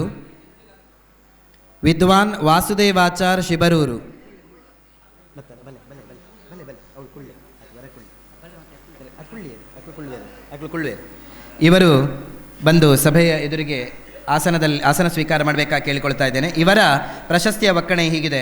ಶ್ರೀ ಗುರುಭ್ಯೋ ನಮಃ. ಶ್ರೀದೇವಿ ಭೂದೇವಿ ಸಮೇತ ಲಕ್ಷ್ಮೀ ಜನಾರ್ದನಾಯ ನಮಃ. ಶ್ರೀ ವಿಷ್ಣು ಸೇವಾ ಸಮಿತಿ ಅಗ್ರಹಾರ ಶ್ರೀ ಲಕ್ಷ್ಮೀ ಜನಾರ್ದನ ಮಠ ಕಾರ್ಕಳ ಇದರ ವತಿಯಿಂದ ನಡೆದ ಶ್ರೀಮನ್ ಮಧ್ವನವಮಿ ಮಹೋತ್ಸವದ ಅವರ ಪತ್ನಿಯೂ ಕೂಡ ವಾಸುದೇವಾಚಾರ್ಯರ ಪತ್ನಿಯೂ ಕೂಡ ಬಂದು ಸಭೆಯ ಎದುರಿನ ಆಸನದಲ್ಲಿ ಉಪವಿಷ್ಟರಾಗಬೇಕಾಗಿ ಕೇಳಿಕೊಳ್ತಾ ಇದ್ದೇನೆ. ಮನೆಯವರು ಬಂದಿದ್ದರೆ ಅವರು ಕೂಡ ಎಲ್ಲರೂ ಬರಬೇಕಾಗಿ ನಾನು ಈ ಸಂದರ್ಭದಲ್ಲಿ ಕೇಳಿಕೊಳ್ತಾ ಇದ್ದೇನೆ. ಪ್ರಶಸ್ತಿ ಪತ್ರದ ಒಕ್ಕಣೆ ಮುಂದುವರಿಲಿಕ್ಕಿದೆ. ಶುಭ ಪರ್ವ ಕಾಲದಲ್ಲಿ ಶ್ರೀಮತಿ ಮೋಹಿನಿ ಮತ್ತು ಶ್ರೀ ಕೃಷ್ಣಾಚಾರ್ಯ ದಂಪತಿಗಳ ಪುತ್ರರಾಗಿ ಜನಿಸಿ ಅದಮಾರು ಮಠದ ಶ್ರೀ ಶ್ರೀ ವಿಶ್ವಪ್ರಿಯ ತೀರ್ಥ ಶ್ರೀಪಾದರಿಂದ ಹಾಗೂ ಶಿಬರೂರು ಹಯಗ್ರೀವ ತಂತ್ರಿಗಳಿಂದ ವೇದಾಂತ ಪೌರೋಹಿತ್ಯಗಳನ್ನು ಮೈಗೂಡಿಸಿಕೊಂಡು ಸಮಾಜಕ್ಕೆ ಅನೇಕ ಜ್ಞಾನಿಗಳನ್ನು ನೀಡಿ ಸುಮಾರು 40 ವರ್ಷಗಳಿಂದ ಸತತವಾಗಿ ಸಮಾಜ ಸೇವೆಯನ್ನು ಎರೆಯುತ್ತಿರುವ ವಿದ್ವಾನ್ ವಾಸುದೇವಾಚಾರ್ಯ ಇವರನ್ನು ಶ್ರೀ ಅನಂತ ಪದ್ಮನಾಭ ಸುಜ್ಞಾನ ರತ್ನ ಎಂಬ ಬಿರುದಿನೊಂದಿಗೆ ಸನ್ಮಾನಿಸಲಾಗಿದೆ. ಶ್ರೀಯುತರಿಗೆ ಕ್ಷೇತ್ರದ ಸ್ವಾಮಿಯಾದ ಶ್ರೀ ಲಕ್ಷ್ಮೀ ಜನಾರ್ದನ ಭಿನ್ನ ಶ್ರೀ ಅನಂತ ಪದ್ಮನಾಭ ದೇವರು ಆರೋಗ್ಯಪೂರ್ಣ ಆಯುಷ್ಯವನ್ನು ನೀಡಿ ಇವರಿಂದ ಇನ್ನೂ ಹೆಚ್ಚಿನ ಜ್ಞಾನದಾನ ಸೇವೆಯನ್ನು ಸ್ವೀಕರಿಸಿ ಅನುಗ್ರಹಿಸಲಿ ಎಂದು ಕ್ಷೇತ್ರದ ಸ್ವಾಮಿಯಲ್ಲಿ ಹೃತ್ಪೂರ್ವಕವಾಗಿ ಅಭಿನಂದನೆಗಳೊಂದಿಗೆ ಶ್ರೀ ವಿಷ್ಣು ಸೇವಾ ಸಮಿತಿ ಅಗ್ರಹಾರ ಶ್ರೀ ಲಕ್ಷ್ಮೀ ಜನಾರ್ದನ ಮಠ ಕಾರ್ಕಳ 25/1/2026 ಇವರು ಬಂದು ಗುರುಗಳಲ್ಲಿ ಅನುಗ್ರಹ ಮಂತ್ರಾಕ್ಷತೆಯನ್ನು ಸ್ವೀಕರಿಸಬೇಕಾಗಿ ಕೇಳಿಕೊಳ್ತಾ ಇದ್ದೇನೆ. ಅದೇ ರೀತಿಯಲ್ಲಿ ಇವರ ಮನೆಯವರು ಬಂದಿದ್ದರೆ, ಇವರ ಸಂಬಂಧಿಕರು ಅಥವಾ ಮನೆಯವರು ಮಗ ಎಲ್ಲರೂ ಬಂದಿದ್ದರೆ ಮಂತ್ರಾಕ್ಷತೆಯನ್ನು ಸ್ವೀಕಾರ ಮಾಡಬೇಕಾಗಿ ಕೇಳಿಕೊಳ್ತಾ ಇದ್ದೇನೆ. ಮುಂದಿನ ಪ್ರಶಸ್ತಿಗೆ ಅರ್ಹರು ನಾರಾಯಣ ಭಟ್ ಇರುವತ್ತೂರು. ಇವರು ಎಲ್ಲರಿಗೂ ಕೂಡ ಚಿರಪರಿಚಿತರೇ ಆಗಿದ್ದಾರೆ. ಇವರು ಸಪತ್ನೀಕರಾಗಿ ಬಂದು ಸಭೆಯ ಎದುರಿಗಿರುವ ಆಸನದಲ್ಲಿ ಉಪವಿಷ್ಟರಾಗಬೇಕಾಗಿ ಕೇಳಿಕೊಳ್ತಾ ಇದ್ದೇನೆ. ಇವರ ಪತ್ನಿಯು ಕೂಡ ಬಂದು ಸಭೆಯ ಎದುರಿಗೆ ಆಸನದಲ್ಲಿ ಉಪವಿಷ್ಟರಾಗಬೇಕಾಗಿ ಕೇಳಿಕೊಳ್ಳುತ್ತಾ ಇದ್ದೇನೆ. ಇವರ ಪ್ರಶಸ್ತಿಯ ಒಕ್ಕಣೆ ಹೀಗಿದೆ. ಶ್ರೀ ಗುರುಭ್ಯೋ ನಮಃ. ಶ್ರೀದೇವಿ ಭೂದೇವಿ ಸಮೇತ ಲಕ್ಷ್ಮೀ ಜನಾರ್ದನಾಯ ನಮಃ. ಶ್ರೀ ವಿಷ್ಣು ಸೇವಾ ಸಮಿತಿ ಅಗ್ರಹಾರ ಶ್ರೀ ಲಕ್ಷ್ಮೀ ಜನಾರ್ದನ ಮಠ ಕಾರ್ಕಳ ಇದರ ವತಿಯಿಂದ ನಡೆದ ಶ್ರೀಮನ್ ಮಧ್ವ ನವಮಿ ಮಹೋತ್ಸವದ ಶುಭ ಪರ್ವ ಕಾಲದಲ್ಲಿ ಶ್ರೀಮತಿ ಜಾನಕಿ ಅಮ್ಮ ಹಾಗೂ ಐಕೆ ಕೃಷ್ಣ ಭಟ್ ದಂಪತಿಗಳ 5ನೆಯ ಸುಪುತ್ರರಾಗಿ 20/10/1953 ಜನಿಸಿ ಕಾರ್ಕಳ ಅನಂತ ಪದ್ಮನಾಭ ದೇವರ ಮಾಗಣೆಯಲ್ಲೊಂದಾದ ಇರುವತ್ತೂರು ಕ್ಷೇತ್ರದ ಶ್ರೀ ಗೋಪಾಲಕೃಷ್ಣ ದೇವರ ಸೇವೆಯನ್ನು ಪರಮ ಭಕ್ತಿಯಿಂದ ಯಾವುದೇ ಫಲಾಪೇಕ್ಷೆ ಇಲ್ಲದೆ ಸುಮಾರು 50 ವರ್ಷಗಳಿಂದ ಸತತವಾಗಿ ನಡೆಸುತ್ತಿರುವ ಹಾಗೂ ವಿವಿಧ ಧಾರ್ಮಿಕ ಕ್ಷೇತ್ರಗಳಲ್ಲಿ ಸಕ್ರಿಯವಾಗಿ ಪಾಲ್ಗೊಳ್ಳುವ ಶ್ರೀ ನಾರಾಯಣ ಭಟ್ ಇವರನ್ನು ಶ್ರೀ ಅನಂತ ಪದ್ಮನಾಭ ಸದ್ಭಕ್ತರತ್ನ ಶ್ರೀ ಅನಂತ ಪದ್ಮನಾಭ ಸದ್ಭಕ್ತರತ್ನ ಎಂಬ ಪ್ರಶಸ್ತಿಯಿಂದ ಬಿರುದಿನೊಂದಿಗೆ ಸನ್ಮಾನಿಸಲಾಗಿದೆ. ಶ್ರೀಯುತರಿಗೆ ಕ್ಷೇತ್ರದ ಸ್ವಾಮಿಯಾದ ಶ್ರೀ ಲಕ್ಷ್ಮೀ ಜನಾರ್ದನ ಭಿನ್ನ ಅನಂತ ಪದ್ಮನಾಭ ದೇವರು ಆರೋಗ್ಯಪೂರ್ಣ ಆಯುಷ್ಯವನ್ನು ನೀಡಿ ಇವರಿಂದ ಇನ್ನೂ ಹೆಚ್ಚಿನ ಸಮಾಜ ಸೇವೆಯನ್ನು ಮಾಡುವಂತೆ ಅನುಗ್ರಹಿಸಲಿ ಎಂದು ಕ್ಷೇತ್ರ ಸ್ವಾಮಿಯಲ್ಲಿ ಹೃತ್ಪೂರ್ವಕ ಅಭಿನಂದನೆಗಳೊಂದಿಗೆ ಶ್ರೀ ವಿಷ್ಣು ಸೇವಾ ಸಮಿತಿ ಅಗ್ರಹಾರ ಶ್ರೀ ಲಕ್ಷ್ಮೀ ಜನಾರ್ದನ ಮಠ ಕಾರ್ಕಳ 25/11/2026. ಇನ್ನು ಮುಂದಕ್ಕೆ ಇವರು ನಾರಾಯಣ ಭಟ್ ಹಾಗೂ ದಂಪತಿಗಳು ಗುರುಗಳ ಬಳಿ ಬಂದು ಪ್ರಶಸ್ತಿಯನ್ನು ಹಾಗೂ ಸಮ್ಮಾನವನ್ನು ಸ್ವೀಕರಿಸಬೇಕಾಗಿ ನಾನು ಕೇಳಿಕೊಳ್ತಾ ಇದ್ದೇನೆ. ಇನ್ನು ಮುಂದಕ್ಕೆ ಸನ್ಮಾನಿಸಲ್ಪಡುವವರು ಚಂದ್ರಶೇಖರ ಭಟ್ ಎಂ, ಕಾರ್ಯನಿರ್ವಹಣಾಧಿಕಾರಿ MCS ಬ್ಯಾಂಕ್ ಮೂಡುಬಿದ್ರೆ. ಇವರು ಕೂಡ ಸಪತ್ನೀಕರಾಗಿ ಬಂದು ಸಭೆಯ ಮುಂದುಗಡೆ ಆಸೀನರಾಗಬೇಕಾಗಿ ಕೇಳಿಕೊಳ್ತಾ ಇದ್ದೇನೆ. ಚಂದ್ರಶೇಖರ ಭಟ್ ಎಂ ಇವರು ಸಪತ್ನೀಕರಾಗಿ ಬಂದು ಸಭೆಯಲ್ಲಿ ಆಸೀನರಾಗಬೇಕಾಗಿ ಕೇಳಿಕೊಳ್ತಾ ಇದ್ದೇನೆ. ಇವರ ಮನೆಯವರು ಬಂದಿದ್ದರೂ ಕೂಡ ಅವರು ಕೂಡ ಸಭೆಯಲ್ಲಿ ಆಸೀನರಾಗಬೇಕಾಗಿ ಸಭೆಯ ಎದುರಿಗೆ ಆಸೀನರಾಗಬೇಕಾಗಿ ಕೇಳಿಕೊಳ್ತಾ ಇದ್ದೇನೆ. ಇವರ ಪ್ರಶಸ್ತಿಯ ಒಕ್ಕಣೆ ಹೀಗಿದೆ. ಶ್ರೀ ಗುರುಭ್ಯೋ ನಮಃ. ಶ್ರೀದೇವಿ ಭೂದೇವಿ ಸಮೇತ ಲಕ್ಷ್ಮೀ ಜನಾರ್ದನಾಯ ನಮಃ. ಶ್ರೀ ವಿಷ್ಣು ಸೇವಾ ಸಮಿತಿ ಅಗ್ರಹಾರ ಶ್ರೀ ಲಕ್ಷ್ಮೀ ಜನಾರ್ದನ ಮಠ ಕಾರ್ಕಳ. ಚಂದ್ರಶೇಖರ ಭಟ್ ಎಂ ಇವರು ಸಭೆಯ ಎದುರಿಗಿರುವ ಆಸನದಲ್ಲಿ ಆಸೀನರಾಗಬೇಕಾಗಿ ಕೇಳಿಕೊಳ್ತಾ ಇದ್ದೇನೆ. ಪ್ರಶಸ್ತಿಯ ಒಕ್ಕಣೆ ಮುಂದುವರಿಲಿಕ್ಕಿದೆ. ಅಗ್ರಹಾರ ಶ್ರೀ ಲಕ್ಷ್ಮೀ ಜನಾರ್ದನ ಮಠ ಕಾರ್ಕಳ ಇದರ ವತಿಯಿಂದ ನಡೆದ ಶ್ರೀಮನ್ ಮಧ್ವ ನವಮಿ ಮಹೋತ್ಸವದ ಶುಭ ಪರ್ವ ಕಾಲದಲ್ಲಿ ಶ್ರೀಮತಿ ಸುಂದರಿ ಅಮ್ಮ ಹಾಗೂ ಶ್ರೀ ರಂಗಣ್ಣ ಭಟ್ ದಂಪತಿಗಳ ಸುಪುತ್ರರಾಗಿ 4/8/1958 ಜನಿಸಿ ಸಂಸ್ಕಾರವಂತರಾಗಿ ಅನೇಕ ರೀತಿಯಲ್ಲಿ ಸಮಾಜ ಸೇವೆಯಲ್ಲಿ ತಮ್ಮನ್ನು ತೊಡಗಿಸಿಕೊಂಡು ಸಹಕಾರಿ ವಿತ್ತಕೋಶದ ವಿವಿಧ ಸ್ಥಳಗಳಲ್ಲಿ ಸೇವೆ ಸಲ್ಲಿಸುತ್ತಿರುವ ಹಾಗೂ ಧಾರ್ಮಿಕ ಕ್ಷೇತ್ರಗಳಲ್ಲಿಯೂ ಕೂಡ ಸುಮಾರು 40 ವರ್ಷಗಳಿಂದ ಅಪಾರ ಸೇವೆ ಸಲ್ಲಿಸುತ್ತಿರುವ ಶ್ರೀ ಚಂದ್ರಶೇಖರ ಭಟ್ ಎಂ ಇವರನ್ನು ಶ್ರೀ ಅನಂತ ಪದ್ಮನಾಭ ಸದ್ಭಕ್ತರತ್ನ ಶ್ರೀ ಅನಂತ ಪದ್ಮನಾಭ ಸದ್ಭಕ್ತರತ್ನ ಎಂಬ ಬಿರುದಿನೊಂದಿಗೆ ಸನ್ಮಾನಿಸಲಾಗಿದೆ. ಶ್ರೀಯುತರಿಗೆ ಕ್ಷೇತ್ರದ ಸ್ವಾಮಿಯಾದ ಶ್ರೀ ಲಕ್ಷ್ಮೀ ಜನಾರ್ದನ ಅಭಿನ್ನ ಅನಂತ ಪದ್ಮನಾಭ ದೇವರು ಆರೋಗ್ಯಪೂರ್ಣ ಆಯುಷ್ಯವನ್ನು ನೀಡಿ ಇವರಿಂದ ಇನ್ನೂ ಹೆಚ್ಚಿನ ಸಮಾಜ ಸೇವೆಯನ್ನು ಸ್ವೀಕರಿಸಿ ಅನುಗ್ರಹಿಸಲಿ ಎಂದು ಕ್ಷೇತ್ರ ಸ್ವಾಮಿಯಲ್ಲಿ ಹೃತ್ಪೂರ್ವಕ ಅಭಿನಂದನೆಗಳೊಂದಿಗೆ ಶ್ರೀ ವಿಷ್ಣು ಸೇವಾ ಸಮಿತಿ ಅಗ್ರಹಾರ ಶ್ರೀ ಲಕ್ಷ್ಮೀ ಜನಾರ್ದನ ಮಠ ಕಾರ್ಕಳ 25/1/2026. ಶ್ರೀ ಚಂದ್ರಶೇಖರ ಭಟ್ ಎಂ ಇವರು ಬಂದು ಪ್ರಶಸ್ತಿಯನ್ನು ಸ್ವೀಕಾರ ಮಾಡಬೇಕಾಗಿ ಗಣೇಶ್ ಭಟ್ ಪ್ರಶಸ್ತಿಯನ್ನು ಸ್ವೀಕಾರ ಮಾಡಬೇಕಾಗಿ ಗುರುಗಳ ಹತ್ರ ಅನುಗ್ರಹ ಮಂತ್ರಾಕ್ಷತೆಯನ್ನು ಸ್ವೀಕಾರ ಮಾಡಬೇಕಾಗಿ ನಾನು ಈ ಸಂದರ್ಭದಲ್ಲಿ ಕೇಳಿಕೊಳ್ಳುತ್ತಾ ಇದ್ದೇನೆ. ಅವರ ಮನೆಯವರು ಕೂಡ ಅನುಗ್ರಹ ಮಂತ್ರಾಕ್ಷತೆಯನ್ನು ಸ್ವೀಕರಿಸಬೇಕಾಗಿ ಕೇಳಿಕೊಳ್ತಾ ಇದ್ದೇನೆ. ಇನ್ನು ಮುಂದಕ್ಕೆ ಸನ್ಮಾನಿಸಲ್ಪಡುವವರು ಶ್ರೀಮತಿ ಜಯಲಕ್ಷ್ಮಿ ಭಟ್ ಸಾಣೂರು, ನಮ್ಮೆಲ್ಲರ ವೀಣಾ ಟೀಚರ್. ನನ್ನದು ಕೂಡ ವೀಣೆಯ ಶಿಕ್ಷಕಿ ಅವರು. ಆದ್ದರಿಂದ ಹೆಮ್ಮೆಯಿಂದ ನಾವು ಹೇಳಿಕೊಳ್ತಾ ಇದ್ದೇವೆ. ಕಾರ್ಕಳದಲ್ಲಿ ವೀಣೆಯ ತರಗತಿಯನ್ನು ಆರಂಭಿಸಿ ಕಾರ್ಕಳದಲ್ಲಿಯೂ ವೀಣೆಯ ತರಗತಿ ಇದೆ ಎಂಬುದಾಗಿ ನಾವೆಲ್ಲರೂ ಹೆಮ್ಮೆಯಿಂದ ಹೇಳಿಕೊಳ್ಳಲಿಕ್ಕೆ ಕಾರಣರಾದಂತಹ ಶ್ರೀಮತಿ ಜಯಲಕ್ಷ್ಮಿ ಭಟ್ ಇವರ ಪ್ರಶಸ್ತಿಯ ಒಕ್ಕಣೆ ಇದೆ ಹೀಗಿದೆ. ಶ್ರೀ ಗುರುಭ್ಯೋ ನಮಃ. ಶ್ರೀದೇವಿ ಭೂದೇವಿ ಸಮೇತ ಲಕ್ಷ್ಮೀ ಜನಾರ್ದನಾಯ ನಮಃ. ಶ್ರೀ ವಿಷ್ಣು ಸೇವಾ ಸಮಿತಿ ಅಗ್ರಹಾರ ಶ್ರೀ ಲಕ್ಷ್ಮೀ ಜನಾರ್ದನ ಮಠ ಕಾರ್ಕಳ ಇದರ ವತಿಯಿಂದ ನಡೆದ ಶ್ರೀಮನ್ ಮಧ್ವನವಮಿ ಮಹೋತ್ಸವದ ಶುಭ ಪರ್ವ ಕಾಲದಲ್ಲಿ ಶ್ರೀಮತಿ ರತ್ನಾವತಿ ಅಮ್ಮ ಮತ್ತು ಬೆರ್ಕೆ ಮಾಧವ ಭಟ್ ದಂಪತಿಗಳ ಪುತ್ರಿಯಾಗಿ ಜನಿಸಿ ಶ್ರೀಮತಿ ಸಾವಿತ್ರಿ ರಾಮರಾವ್ ಹಾಗೂ ಶ್ರೀಮತಿ ಲಕ್ಷ್ಮೀ ಅಯ್ಯಂಗಾರ್ ಹಾಗೂ ಶ್ರೀಮತಿ ಪವನ ಬಾಲಚಂದ್ರ ಇವರಿಂದ ವೀಣಾವಾದನ ಕಲೆಯನ್ನು ಮೈಗೂಡಿಸಿಕೊಂಡು ಸಮಾಜಕ್ಕೆ ಅನೇಕ ವಿದ್ಯಾರ್ಥಿಗಳನ್ನು ಜ್ಞಾನಿಗಳನ್ನಾಗಿ ಸಿದ್ಧಪಡಿಸಿ ಸುಮಾರು 40 ವರ್ಷಗಳಿಂದ ಸತತವಾಗಿ ವಿದ್ಯಾರ್ಥಿಗಳಿಗೆ ಜ್ಞಾನಧಾರೆಯನ್ನು ಎರೆಯುತ್ತಿರುವಂತಹ ವಿದುಷಿ ಶ್ರೀಮತಿ ಜಯಲಕ್ಷ್ಮಿ ಶ್ರೀನಿವಾಸ ಭಟ್ಟ ಸಾಣೂರು ಇವರನ್ನು ಶ್ರೀ ಅನಂತ ಪದ್ಮನಾಭ ಸುಜ್ಞಾನ ರತ್ನ ಎಂಬ ಬಿರುದಿನೊಂದಿಗೆ ಸನ್ಮಾನಿಸಲಾಗಿದೆ. ಶ್ರೀಯುತಿಗೆ ಕ್ಷೇತ್ರದ ಸ್ವಾಮಿಯಾದ ಶ್ರೀ ಲಕ್ಷ್ಮೀ ಜನಾರ್ದನ ಭಿನ್ನ ಅನಂತ ಪದ್ಮನಾಭ ದೇವರು ಆರೋಗ್ಯಪೂರ್ಣ ಆಯುಷ್ಯವನ್ನು ನೀಡಿ ಇವರಿಂದ ಇನ್ನೂ ಹೆಚ್ಚಿನ ಜ್ಞಾನದಾನ ಸೇವೆಯನ್ನು ಸ್ವೀಕರಿಸಿ ಅನುಗ್ರಹಿಸಲಿ ಎಂದು ಕ್ಷೇತ್ರ ಸ್ವಾಮಿಯಲ್ಲಿ ಹೃತ್ಪೂರ್ವಕ ಅಭಿನಂದನೆಗಳೊಂದಿಗೆ ಶ್ರೀ ವಿಷ್ಣು ಸೇವಾ ಸಮಿತಿ ಅಗ್ರಹಾರ ಶ್ರೀ ಲಕ್ಷ್ಮೀ ಜನಾರ್ದನ ಮಠ ಕಾರ್ಕಳ 25/1/2026 ನಮ್ಮೆಲ್ಲರ ನೆಚ್ಚಿನ ವೀಣಾ ಶಿಕ್ಷಿಕೆಯಾದಂತಹ ಜಯಲಕ್ಷ್ಮಿ ಭಟ್ ಸಾಣೂರು ಇವರು ಶಿಷ್ಯರೊಂದಿಗೆ ಬಂದು ಮಂತ್ರಾಕ್ಷತೆಯನ್ನು ಸ್ವೀಕಾರ ಮಾಡಬೇಕು. ಶಿಷ್ಯರೊಂದಿಗೆ ಬಂದು ಶಿಷ್ಯರೊಂದಿಗೆ ಬಂದು ಶಿಷ್ಯರು ಇದ್ದಲ್ಲಿ, ಇವರ ಶಿಷ್ಯರು ಇದ್ದಲ್ಲಿ, ಮನೆಯವರು ಕೂಡ ಬಂದು ಶಿಷ್ಯರು ಮನೆಯವರೊಂದಿಗೆ, ಯಾಕಂದರೆ ಗುರುಗಳನ್ನು ಗುರುತಿಸುವಂಥದ್ದು ಶಿಷ್ಯರೊಂದಿಗೆ ಹೆಚ್ಚಾಗಿ, ನಂತರ ಮನೆಯವರೊಂದಿಗೆ. ಆದ್ದರಿಂದ ಶಿಷ್ಯರು ಹಾಗೂ ಮನೆಯವರು ಎಲ್ಲರೂ ಕೂಡ ಬಂದು ಗುರುಗಳ ಹತ್ರ ಅನುಗ್ರಹ ಮಂತ್ರಾಕ್ಷತೆಯನ್ನು ಸ್ವೀಕಾರ ಮಾಡಬೇಕಾಗಿ ನಾನು ಕೇಳಿಕೊಳ್ಳುತ್ತಾ ಇದ್ದೇನೆ. ಮುಂದಕ್ಕೆ ಇನ್ನೊಂದು ಅನೌನ್ಸಿಂಗ್ ಇದೆ, ಹೇಳಬೇಕಾಗಿದೆ. ನಾನು ಏನು ಕೇಳಿದರೆ, ಇವತ್ತು ಏನು ನಾವು ಇಲ್ಲಿ ಗೋಶಾಲೆಯನ್ನು ಆರಂಭ ಮಾಡಿದ್ದೇವೆ, ಇದೇ ಸಂದರ್ಭದಲ್ಲಿ ಮಂಗಳೂರಿನಿಂದ ಆಗಮಿಸಿರುವಂತಹ ಮಾಲತಿ ಮಧುಸೂದನ್ ಶ್ರೀಮತಿ ಮಾಲತಿ ಮತ್ತು ಶ್ರೀ ಮಧುಸೂದನ್ ಇವರು ಗೋಶಾಲೆಯನ್ನು ಕಂಡು ದನಗಳಿಗೆ 1 ವಾರದ ಪೂರ್ಣ ಹಿಂಡಿಯನ್ನು, ಪೂರ್ಣ ಬೈಹುಲ್ಲನ್ನು ತಾವು ನಿಸ್ವಾರ್ಥವಾಗಿ ಸೇವೆ ಸಲ್ಲಿಸಿದ್ದಾರೆ. ಅವರು ದಂಪತಿಗಳು ಬಂದು ಗುರುಗಳ ಹತ್ರ ಅನುಗ್ರಹ ಮಂತ್ರಾಕ್ಷತೆಯನ್ನು ಪುತ್ರಿಯೊಂದಿಗೆ ಬಂದು ಅನುಗ್ರಹ ಮಂತ್ರಾಕ್ಷತೆಯನ್ನು ಸ್ವೀಕಾರ ಮಾಡಬೇಕಾಗಿ ಈ ಸಂದರ್ಭದಲ್ಲಿ ನಾನು ಕೇಳಿಕೊಳ್ತಾ ಇದ್ದೇನೆ. ಯಾಕಂದರೆ ಗೋಸೇವೆ ಎನ್ನುವಂಥದ್ದು ಪೂರ್ವಜನ್ಮ ಕೃತವಾದ ಪುಣ್ಯದಿಂದ ದೊರೆಯುವಂಥದ್ದು. ನಮ್ಮ ಮನೆಯಲ್ಲಿ ನಮಗೆ ದನವನ್ನು ಸಾಕುವಷ್ಟು ಈಗ ಅನುಕೂಲ ಇಲ್ಲ, ಎಲ್ಲ ಪೇಟೆ ಆಗಿಬಿಟ್ಟಿದೆ. ಅಂತಹ ಸಂದರ್ಭದಲ್ಲಿ ಈ ಪೇಟೆಯ ನಡುವೆ ಒಂದು ಗೋಸೇವೆಯನ್ನು, ಗೋವುಗಳ ಆಶ್ರಯ ತಾಣವನ್ನು ರಾಜೇಶಾಸ್ತ್ರಣ್ಣರು ಮಾಡಿದ್ದಾರೆ ಅಂತ ಹೇಳಿದರೆ ನಮ್ಮೆಲ್ಲರ ಸಹಕಾರ ಖಂಡಿತ ನಾವು ನೀಡಬೇಕಾಗಿದೆ. ಪ್ರತಿನಿತ್ಯ ಮನೆಯಲ್ಲಿ ಗುರುಗಳು ಆಗ ಹೇಳಿದ ಹಾಗೆ ನಾವು ತಿನ್ನುವ ಮೊದಲು ಗೋಗ್ರಾಸ ಅಂತ ಹೇಳಿ ಒಂದು 10 ರೂಪಾಯಿ, 1 ರೂಪಾಯಿ ಹಾಕಿಟ್ಟು ಇಂತಹ ಗೋಶಾಲೆಗಳಿಗೆ ಕೊಡುವ ಒಂದು ಸದ್ಬುದ್ಧಿಯನ್ನು ಆ ಗೋವುಗಳ ಅಂತರ್ಯಾಮಿಯಾದ ಗೋಪಾಲಕೃಷ್ಣ ನಮಗೆ ನೀಡಲಿ. ಆ ಮೂಲಕ ಈ ಗೋಸೇವೆಯನ್ನು ನಡೆಸ್ತಾ ಇರುವಂತಹ ರಾಜೇಶಾಸ್ತ್ರಣ್ಣರಿಗೆ ತುಂಬು ಹೃದಯದ ಸಹಕಾರವನ್ನು ಕಾರ್ಕಳದ ಜನತೆ ನೀಡೋಣ ಅಂತ ಹೇಳಿ ಈ ಸಂದರ್ಭದಲ್ಲಿ ನಾನು ಹೃತ್ಪೂರ್ವಕವಾಗಿ ಗೋವುಗಳ ಅಂತರ್ಯಾಮಿಯಾದ ಗೋಪಾಲಕೃಷ್ಣನಲ್ಲಿ ಪ್ರಾರ್ಥನೆಯನ್ನು ಕೂಡ ಮಾಡಿಕೊಳ್ಳುತ್ತಾ ಇದ್ದೇನೆ. ಅದೇ ರೀತಿಯಲ್ಲಿ ಇನ್ನೊಂದು ಇವತ್ತು ಪ್ರಧಾನ ಘಟ್ಟ, ಹೆಚ್ಚಿನವರು ಈಗ ಕಾಯ್ತಾ ಇದ್ದಾರೆ. ಏನು ಕೇಳಿದರೆ, ಗೋಶಾಲೆಯ ಅಭಿವೃದ್ಧಿಗಾಗಿ ಒಂದು ಲಕ್ಕಿ ಡಿಪ್ ಅಂತ ಮಾಡಿತ್ತು, ಅದೃಷ್ಟ ಚೀಟಿ ಅಂತ. ಗೋಶಾಲೆಯ ಅಭಿವೃದ್ಧಿಗಾಗಿ ಹಾಗೂ ದೇವಸ್ಥಾನದ ಅನಂತ ಪದ್ಮನಾಭನ ಸೇವೆಗಾಗಿ, ಅಲ್ಲಿಯ ಉತ್ಸವಾದಿಗಳ ಸೇವೆಗಾಗಿ ಲಕ್ಕಿ ಡಿಪ್ ಅದೃಷ್ಟ ಚೀಟಿ ಅಂತ ಮಾಡಿತ್ತು. ಈ ಅದೃಷ್ಟ ಚೀಟಿಯನ್ನು ಯಾವಾಗ ಹೇಳೋದು ಅಂತ, ಅದರ ಯಾರು ಗೆದ್ದಿದ್ದಾರೋ ಅದನ್ನು ಯಾವಾಗ ಹೇಳೋದು ಅಂತ 2-3 ಸರ್ತಿ ದಿನಾಂಕವನ್ನು ತೀರ್ಮಾನ ಮಾಡಿದೆವು. ಆದರೆ ದೇವರ ಇಚ್ಛೆಯಲ್ಲಿ ಗುರುಗಳ ಕೈಯಲ್ಲೇ ಆ ಅದೃಷ್ಟವುಳ್ಳವರ ಹೆಸರು ಬರಬೇಕಾಗಿದೆ. ಆದ್ದರಿಂದ ಇವತ್ತು ಅದು ಕಾಲ ಕೂಡಿ ಬಂದಿದೆ.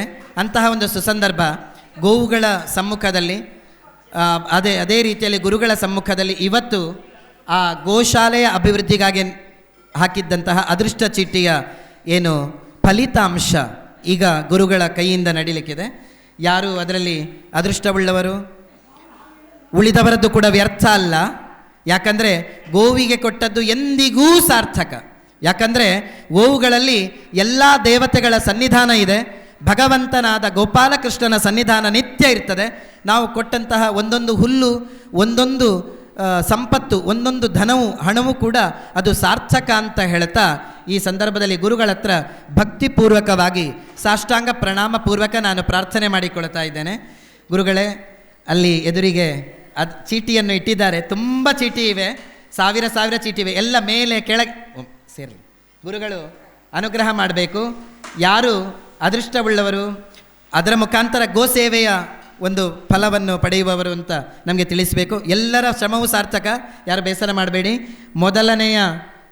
ಮೊದಲನೆಯ ವ್ಯಕ್ತಿ ಪ್ರಥಮ ಬಹುಮಾನ ಗುರುಗಳು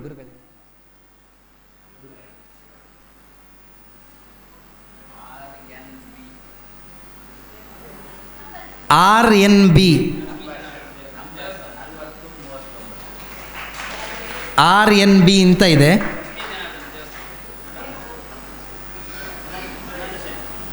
ಅದು ಹೆಸರು ಹೇಳಲು ಇಚ್ಛಿಸದಂತಹ ಒಬ್ಬರು ಭಕ್ತರು ಅದನ್ನು ಕೊಟ್ಟದ್ದು.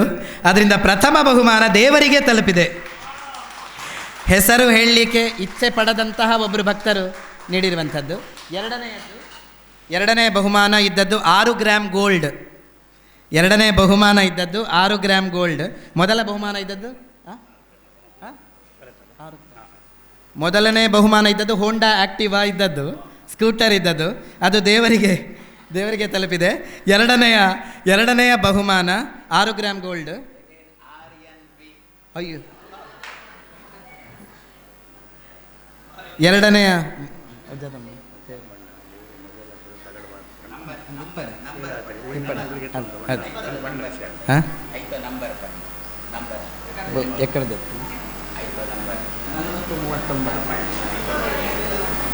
ಮೊದಲನೆಯ ಲಕ್ಕಿ ಡಿಪ್ಪಿನ ನಂಬರ್ 4039. 4039. ಎರಡನೆಯದ್ದು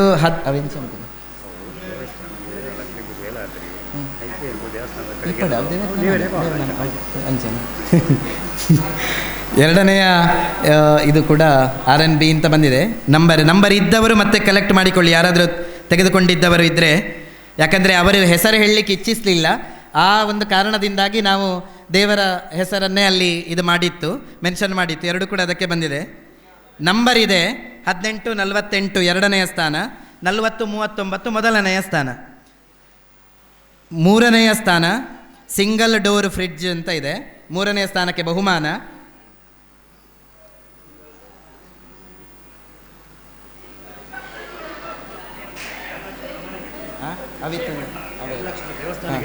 ಅದು ಅವೇ ದೇವೇರ್ನ ಪುದಾರ್ಡ್ ಅವಿತ್ನೋ ಭಕ್ತರ್ ನಕ್ಳು ಗೆತ್ತದ್ನ, ಭಕ್ತರ್ ನಕ್ಳು ಅಂತದ್ನ ಅವಿತ ಏನು ಚಂಪಗ ಸ್ವಾಮಿ ಈರ್ ಪಣ್ಲಕ್.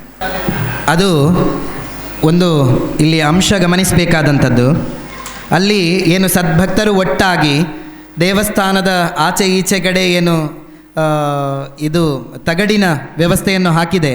ಈ ಸಂದರ್ಭದಲ್ಲಿ ಸದ್ಭಕ್ತರು ಒಟ್ಟಾಗಿ ದೇವರಿಗೆ ನೀಡಿರುವಂತಹ ಏನು ಕಾಣಿಕೆ ಇತ್ತು, ಆ ಕಾಣಿಕೆಯಲ್ಲಿ ಸದ್ಭಕ್ತರೇ ಇದು ಮಾಡಿರುವಂಥದ್ದು. ಆದ್ದರಿಂದ ಆ ಮೂರು ಕೂಡ ಲಕ್ಕಿ ಡಿಪ್ ಏನಾಗಿದೆ, ಅದು ಆ ಹೆಸರಿನಲ್ಲೇ ಬಂದುಬಿಟ್ಟಿದೆ. ದೇವಸ್ಥಾನಕ್ಕೆ ಏನು ನಾವು ತಗಡನ್ನು ಹಾಕಿದ್ದೇವೋ, ಅಂದರೆ ಯಾರು ಭಕ್ತರ ಹೆಸರು ಹೇಳಲಿಕ್ಕೆ ಇಚ್ಛೆ ಪಡಲಿಲ್ವೋ ಅವರ ಹೆಸರಿನಲ್ಲೇ, ವಸ್ತುತಃ ಯಾರು ಅತ್ಯಂತ ಆಪ್ತರಾದ, ದೇವರಿಗೆ ಅತ್ಯಂತ ಆಪ್ತರಾದ ಭಕ್ತರು ಯಾರಿದ್ದಾರೋ ಅವರು ನನ್ನ ಹೆಸರು ಬರೆಯುವುದು ಬೇಡ, ದೇವರ ತಗಡಿಗೆ ಇರಲಿ ಅಂತ ಕೊಟ್ಟಂತಹ ಏನು ಸಂಪತ್ತಿದೆಯೋ ಅದೇ ಸಂಪತ್ತಿನ ಹೆಸರಲ್ಲಿ ಮೂರು ಕೂಡ ಬಂದಿದೆ. ಆದ್ದರಿಂದ ಪ್ರಾಯಃ ಅನಂತ ಪದ್ಮನಾಭ ದೇವರಿಗೆ ಆ ನಿಧಿ ಸಮರ್ಪಣೆ ಆಗಿದೆ ಅಂತ ನಾನು ಭಾವಿಸ್ತೇನೆ. ಯಾಕಂದರೆ ಅದೇ ಏನು ಸಂಪತ್ತಿನಿಂದ ದೇವರಿಗೆ ಆಚೆ ಈಚೆನ ತಗಡು ಸಮರ್ಪಿತ ಆಗಿದೆ. ಇನ್ನೂ ಕೂಡ 5 ಸಮಾಧಾನಕರ ಬಹುಮಾನ ಇದೆ. ಪ್ರಾಯಃ ಸಮಾಧಾನಕರ ಬಹುಮಾನದಲ್ಲಿ ನೋಡುವ 5 ಸಮಾಧಾನಕರ ಬಹುಮಾನ. ಮೊದಲ 3 ಅತ್ಯಂತ ಸಮಾಧಾನ ಆಯಿತು, ಇನ್ನು 5 ಸಮಾಧಾನಕರ ಬಹುಮಾನ ಇದೆ. ಎಂಚಂಡು ಸರ್,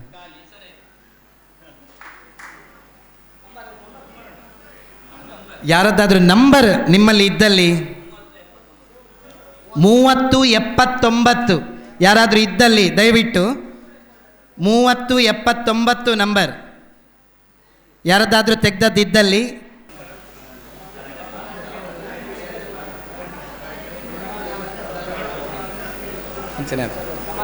ಸಮಾಧಾನಕರ ಬಹುಮಾನ 2.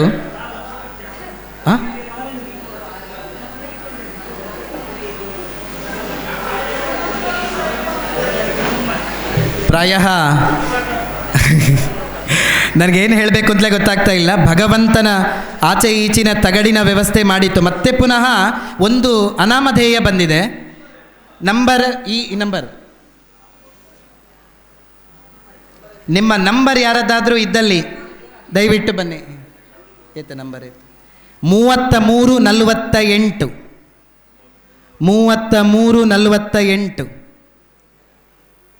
3348 ಹಿಡ್ಕೊಳ್ಳಿ. ನಾವು ಅದನ್ನು ಜಾಗ್ರತೆಯಾಗಿ ಇಟ್ಟುಕೊಂಡಿರ್ತೇವೆ. ಯಾರದ್ದಾದರೂ ಆಗಿದ್ದಲ್ಲಿ ಮತ್ತೆ ಬಂದು ಸ್ವೀಕರಿಸ್ಬೇಕು.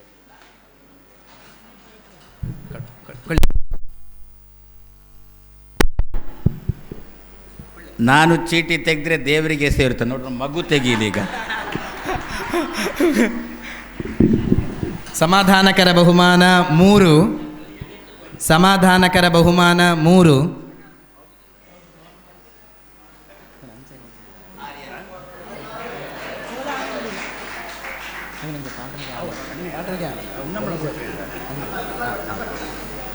ನಂಬರ್ 4751 4751, ಸಮಾಧಾನಕರ ಬಹುಮಾನ 3, ಸಮಾಧಾನಕರ ಬಹುಮಾನ 4. ಇನ್ನು ಅಂಚಿಂಚ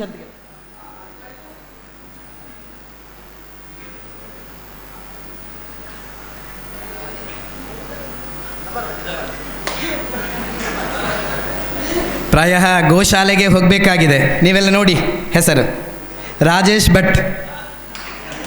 ಪ್ರಾಯ ಈ ಎಲ್ಲ ಸಂಪತ್ತು ಕೂಡ ಗೋಶಾಲೆಗೆ ಅನಂತ ಪದ್ಮನಾಭನಿಗೆ ಸೇರಲಿಕ್ಕೆ ಇರುವಂಥದ್ದೇನೋ. ಪ್ರಾಯ ರಾಜೇಶ್ ಭಟ್ ಅವರಿಗೆ ಯಜಮಾನರಿಗೆ ಹೋಗಿಬಿಟ್ಟಿದೆ. ಕೊನೆಯ ಸಮಾಧಾನಕರ ಬಹುಮಾನ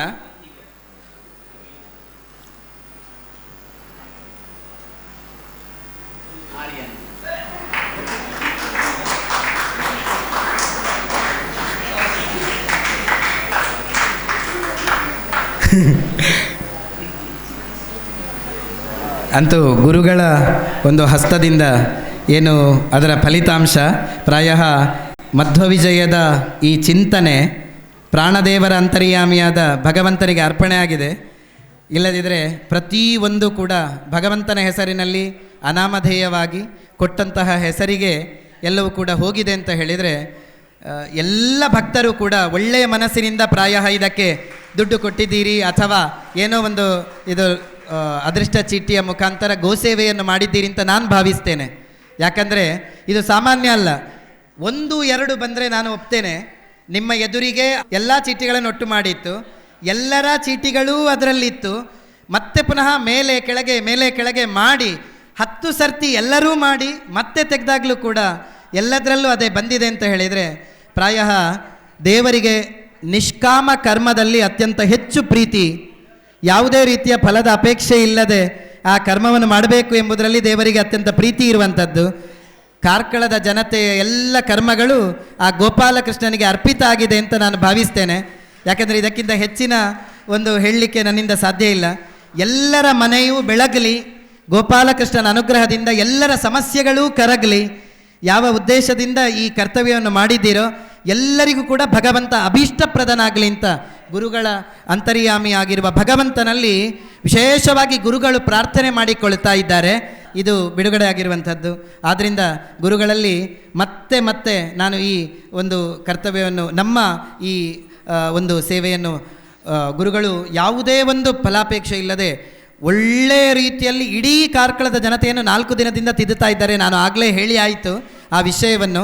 ಎಷ್ಟು ಪ್ರಭಾವ ಇದೆ ಅಂತ ಕೇಳಿದರೆ, ಆ ಜ್ಞಾನದಾನಕ್ಕಾಗಿ ಪ್ರತಿಯೊಬ್ಬರು ಕೂಡ ಗುರುಗಳು ಹೇಳಿದ ಹಾಗೆ ಗುರುಗಳು ಬರುವ ಮುಂಚೆಯೇ ಬಂದು ಪಾರಾಯಣಾದಿಗಳನ್ನು ಮಾಡುತ್ತಾ ಗುರುಗಳ ಬರುವಿಕೆಗೆ ನಿರೀಕ್ಷೆ ಮಾಡ್ತಾ ಇದ್ದರು. ಆದ್ದರಿಂದ ಗುರುಗಳಿಗೆ ಮತ್ತೆ ನಾನು ಧನ್ಯವಾದಗಳನ್ನು ಅರ್ಪಣೆ ಮಾಡ್ತಾ, ಮತ್ತೆ ಗುರುಗಳ ಆಗಮನ ಆಗಬೇಕು, ಗುರುಗಳು ಬರ್ತಲೇ ಇರಬೇಕು ಅಂತ ಮತ್ತೆ ಪ್ರಾರ್ಥನೆ ಮಾಡಿಕೊಳ್ಳುತ್ತಾ ರಾಜೇಶ ಅಸ್ರಣ್ಣರ ಹತ್ರ ಧನ್ಯವಾದದ 1-2 ಮಾತುಗಳನ್ನು ಆಡಬೇಕು ಅಂತ ನಾನು ಈ ಸಂದರ್ಭದಲ್ಲಿ ಕೇಳಿಕೊಳ್ತಾ ಇದ್ದೇನೆ. ಶ್ರೀ ಗುರುಭ್ಯೋ ನಮಃ. ತಮ್ಮನಷ್ಟು ಹೇಳಲಿಕ್ಕೆ ನನಗೆ ಆಗೋದಿಲ್ಲ. ನಾವು ಏನಿದ್ರು ಮಂದಹಾಸದಿಂದ ಎಲ್ಲ ಕೆಲಸ ಮಾಡುವವರು. ಎಲ್ಲರಿಗೆ ಆಶ್ಚರ್ಯ ಆಗ್ಬೋದು, ಏನು ಲಕ್ಕಡಿಪ್ಪು ಎಲ್ಲ ಅವರ ಹೆಸರಲ್ಲಿ ಬಂದಿದೆ, ದೇವಸ್ಥಾನ ಹೆಸರಲ್ಲಿಂದ. ಯಾರು ತಪ್ಪು ತಿಳ್ಕೊಬೇಡಿ. ಯಾಕಂತ ಹೇಳಿದ್ರೆ ನಾನೊಂದು ದೊಡ್ಡ ಪ್ರಯತ್ನ ಇತ್ತು ದೇವಸ್ಥಾನದಲ್ಲಿ. ಎಲ್ಲರಿಗೂ ಗೊತ್ತುಂಟು, ಈಗ ನಾವೆಲ್ಲ ನಡೆಸ್ತಾ ಇದ್ದೇವೆ. ಅಲ್ಲಿ ಶೀಟ್ ಹಾಕಲಿಕ್ಕೆ ಪ್ರತಿ ಸರಿ ಬಾಡಿಗೆಗೆ ನಾವು ತುಂಬ ತೊಂದರೆ ಆಗ್ತೇವೆ. ದೇವಸ್ಥಾನ ಅಕೌಂಟಲ್ಲಿ ದುಡ್ಡಿಲ್ಲ, ಸೀಗ್ರೇಡ್ ದೇವಸ್ಥಾನ. ಅದಕ್ಕೆ ನಾನು ಏನಾದರೂ ಮಾಡಬೇಕು, ಒಂದು ದೇವಸ್ಥಾನ ಒಳ್ಳೆಯದಾಗಬೇಕು, ನಾವು ಒಂದು 10 ಜನ ಸೇರಿ ಒಂದು ಯಾವುದೋ ಲಕ್ಕಡಿ ಮಾಡುವ, ಅದರಲ್ಲಿ ಏನಾದರೂ ದೇವಸ್ಥಾನ ದುಡ್ಡು ಬರಲಿ ಅಂತ ಪ್ರಯತ್ನ ಮಾಡಿದ್ವಿ. ದೇವಸ್ಥಾನದ ಹೆಸರು ಹಾಕಿದರೆ ಅದು ಎಂಡಮೆಂಟ್ ದೇವಸ್ಥಾನ. ನಮ್ಮ ಮೇಲೆ ತುಂಬ ಅಭಿಪ್ರಾಯ ವ್ಯತ್ಯಾಸ ಬರ್ತದೆ, ಯಾರೋ ದುಡ್ಡು ಮಾಡಿದ್ರೆ ಆಗ್ತದೆ ಅಂತ. ಆ್ಯಕ್ಚುಲಿ ಗೋಸೇವೆ ಅಂತ ಮಾಡಿಕೊಂಡು ನಾನು ಮಾಡಿ 1 ರೂಪಾಯಿಯೂ ಗೋಸೇವೆಗೆ ಮಾಡಲಿಲ್ಲ. ಅದರಲ್ಲೆಲ್ಲ ದೇವಸ್ಥಾನಕ್ಕೆ 3.5 ಲಕ್ಷದ್ದು ತಗಡು ಶೀಟ ನಿಮಗೆಲ್ಲ ಕಾಣ್ತದೆ, ದೇವಸ್ಥಾನದ ಎದುರಲ್ಲಿ ಹಾಕಿದ್ದೇವೆ. ಅದರಲ್ಲಿ ನಮಗೆ ಬಂದದ್ದು ಖಾಲಿ 1 ಲಕ್ಷ ಮಾತ್ರ. ಅದಕ್ಕೆ ತುಂಬ ಹೆಂಗಸರು ತುಂಬ ಸಹಾಯ ಮಾಡಿದ್ದಾರೆ. ಎಲ್ಲ ಕಡೆಯಲ್ಲಿ ಲಕ್ಕಡಿ ಸೇಲ್ ಮಾಡಿ ತುಂಬ ಕಡೆಯಲ್ಲಿ ಮಾಡಿದ್ದಾರೆ. ಇನ್ನು ಕೆಲವರು ಏನೋ ಒಂದು ಬೇರೆ ಅಭಿಪ್ರಾಯ ಎಲ್ಲ ಹೇಳಿದ್ದಾರೆ, ಇವರೇನೋ ಒಂದು ಲಕ್ಕಡಿ ಮಾಡ್ತಾಯಿದ್ದಾರೆ ಅಂತ. 1 ರೂಪಾಯಿಗೂ ನಾನು ಮುಟ್ಟಲಿಲ್ಲ. ಇದು ಯಾಕೆ ಹೇಳ್ತೇನೆ ಅಂತ ಹೇಳಿದ್ರೆ, ಈಗ ಅವರಿಗೆ ಎಲ್ಲ ಕಾಣ್ಬೋದು 3 ಟಿಕೆಟ್ ಅವರಿಗೆ ಬಂದಿದೆ ಅಂತ. ನನ್ನನ್ನು ಕೊನೆಗೆ ಹೇಳಿದೆ, ನಾವು ದುಡ್ಡು ಹಾಕಿ ಆಗಿದೆ, ದೇವಸ್ಥಾನ ದುಡ್ಡು ಹಿಂದೆ ತೆಗಿಲಿಕ್ಕೆ ಆಗೋದಿಲ್ಲ. ಯಾಕಂದರೆ ಎಂಡಮೆಂಟ್ ದೇವಸ್ಥಾನ ಅದರಿಂದ ಲೆಕ್ಕ ಕೊಡಲಿಕ್ಕೂ ಆಗೋದಿಲ್ಲ. ಅಂಥ ಹೊತ್ತಿನಲ್ಲಿ ನೀವೆಲ್ಲ ಇನ್ನೂ ಸಹಕಾರ ಮಾಡಬೇಕು. ಇನ್ನು ನಮ್ಮ ದೇವಸ್ಥಾನದಲ್ಲಿ ತುಂಬ ಕೆಲಸ ಆಗಲಿಕ್ಕೆ ಉಂಟು. ನಾವು ಗೋಸೇವೆ ಮಾಡ್ತಾಯಿದ್ದೇವೆ, ಅದರೊಟ್ಟಿಗೆ ದೇವಸ್ಥಾನ ಅಭಿವೃದ್ಧಿ ಆಗಬೇಕಂತ ತುಂಬ ಆಸೆ ಇದೆ ನಮಗೆ.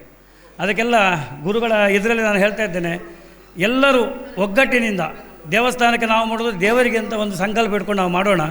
ಇದು ಲಕ್ಕಡಿ ಪಿ ನನಗೆ ಬೇಸರ ಆಗಿ ಹೋಯಿತು. ಯಾರು ಮೊನ್ನೆ ರಾಘವೇಂದ್ರ ಮಠದಲ್ಲಿ 10 ದಿವಸ ಕಾರ್ಯಕ್ರಮ ಆಯಿತು. ನಮ್ಮಲ್ಲಿ ಕೇಳಿದೆ ಏನಾದರೂ ದೇವರ ಸೇವೆಗೆ ಒಂದು ಲಕ್ಕಡಿ ಪೀಡಿ.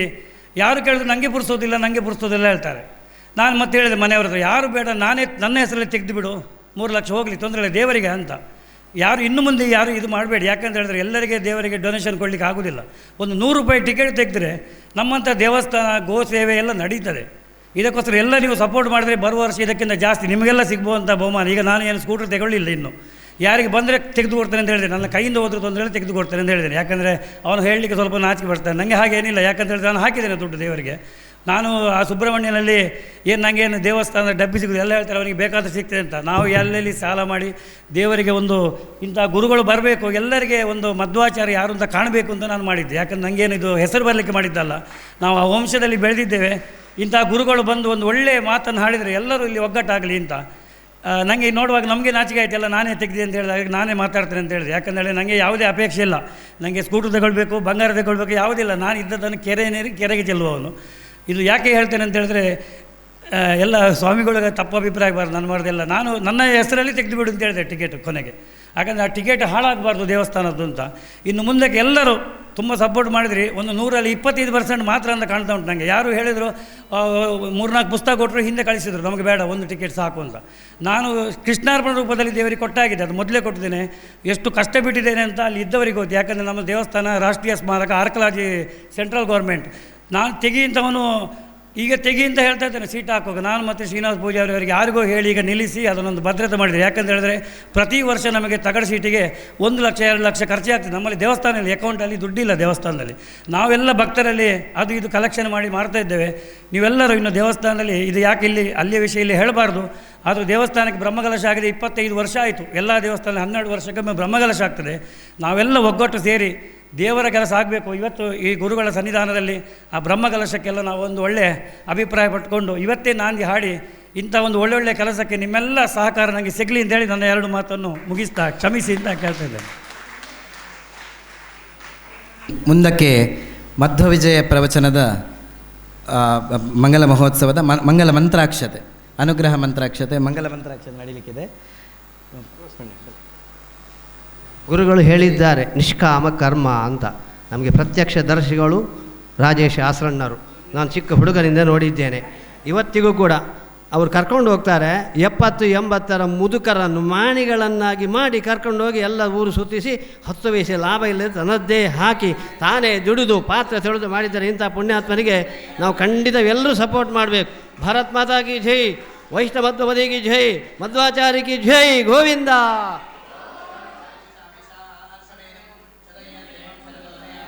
ವಿಶ್ವಸ್ಯದುರಿತಸ್ಯಾಪಾರಂ ಶತಂಜೇಹೇವ ಶರದೋ ವರ್ಧಮಾನ್ ಶತಮೇಹ ವಂತಾನ್ ಶತಮವಸಂತಾನ್ ಶತಮಿಂದ್ರಾಗ್ನೇ ಸಾಪಿತಾ ಬೃಹಸ್ಪತಿ ಶತಾಯೂಷಾ ವಿಷೇವಂ ಪುನರ್ದೋ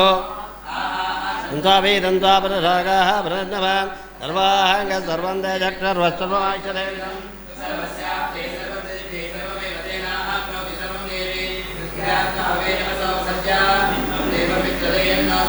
ಅನೋರಾಧಾನವಿಜಾವೃದ್ದಾಯಂತಃ ರಂಜೀಹಿವೇಶರದಸ್ಯ ವೀಧಾಃ ನಮೋ ನಮೋ ಭವತಿ ಜಾಯಮಾನೋನ್ನಾಂ ಕೇತುರ್ಷಸಾಮೇತ್ಯಗ್ರಂ ದೇವೇಭ್ಯೋ ವಿದಾಧಾತ್ಯಾಯನ್ವ ಚಂದ್ರಮಾಸುರತೆ ದೀರ್ಘಮಾಯುಃ.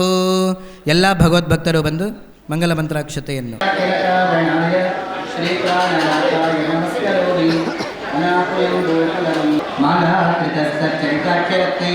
ಅಸೂಕ್ಷ್ಮದೃಷ್ಟೇ ಸತುತೂಹಲಸ್ಯ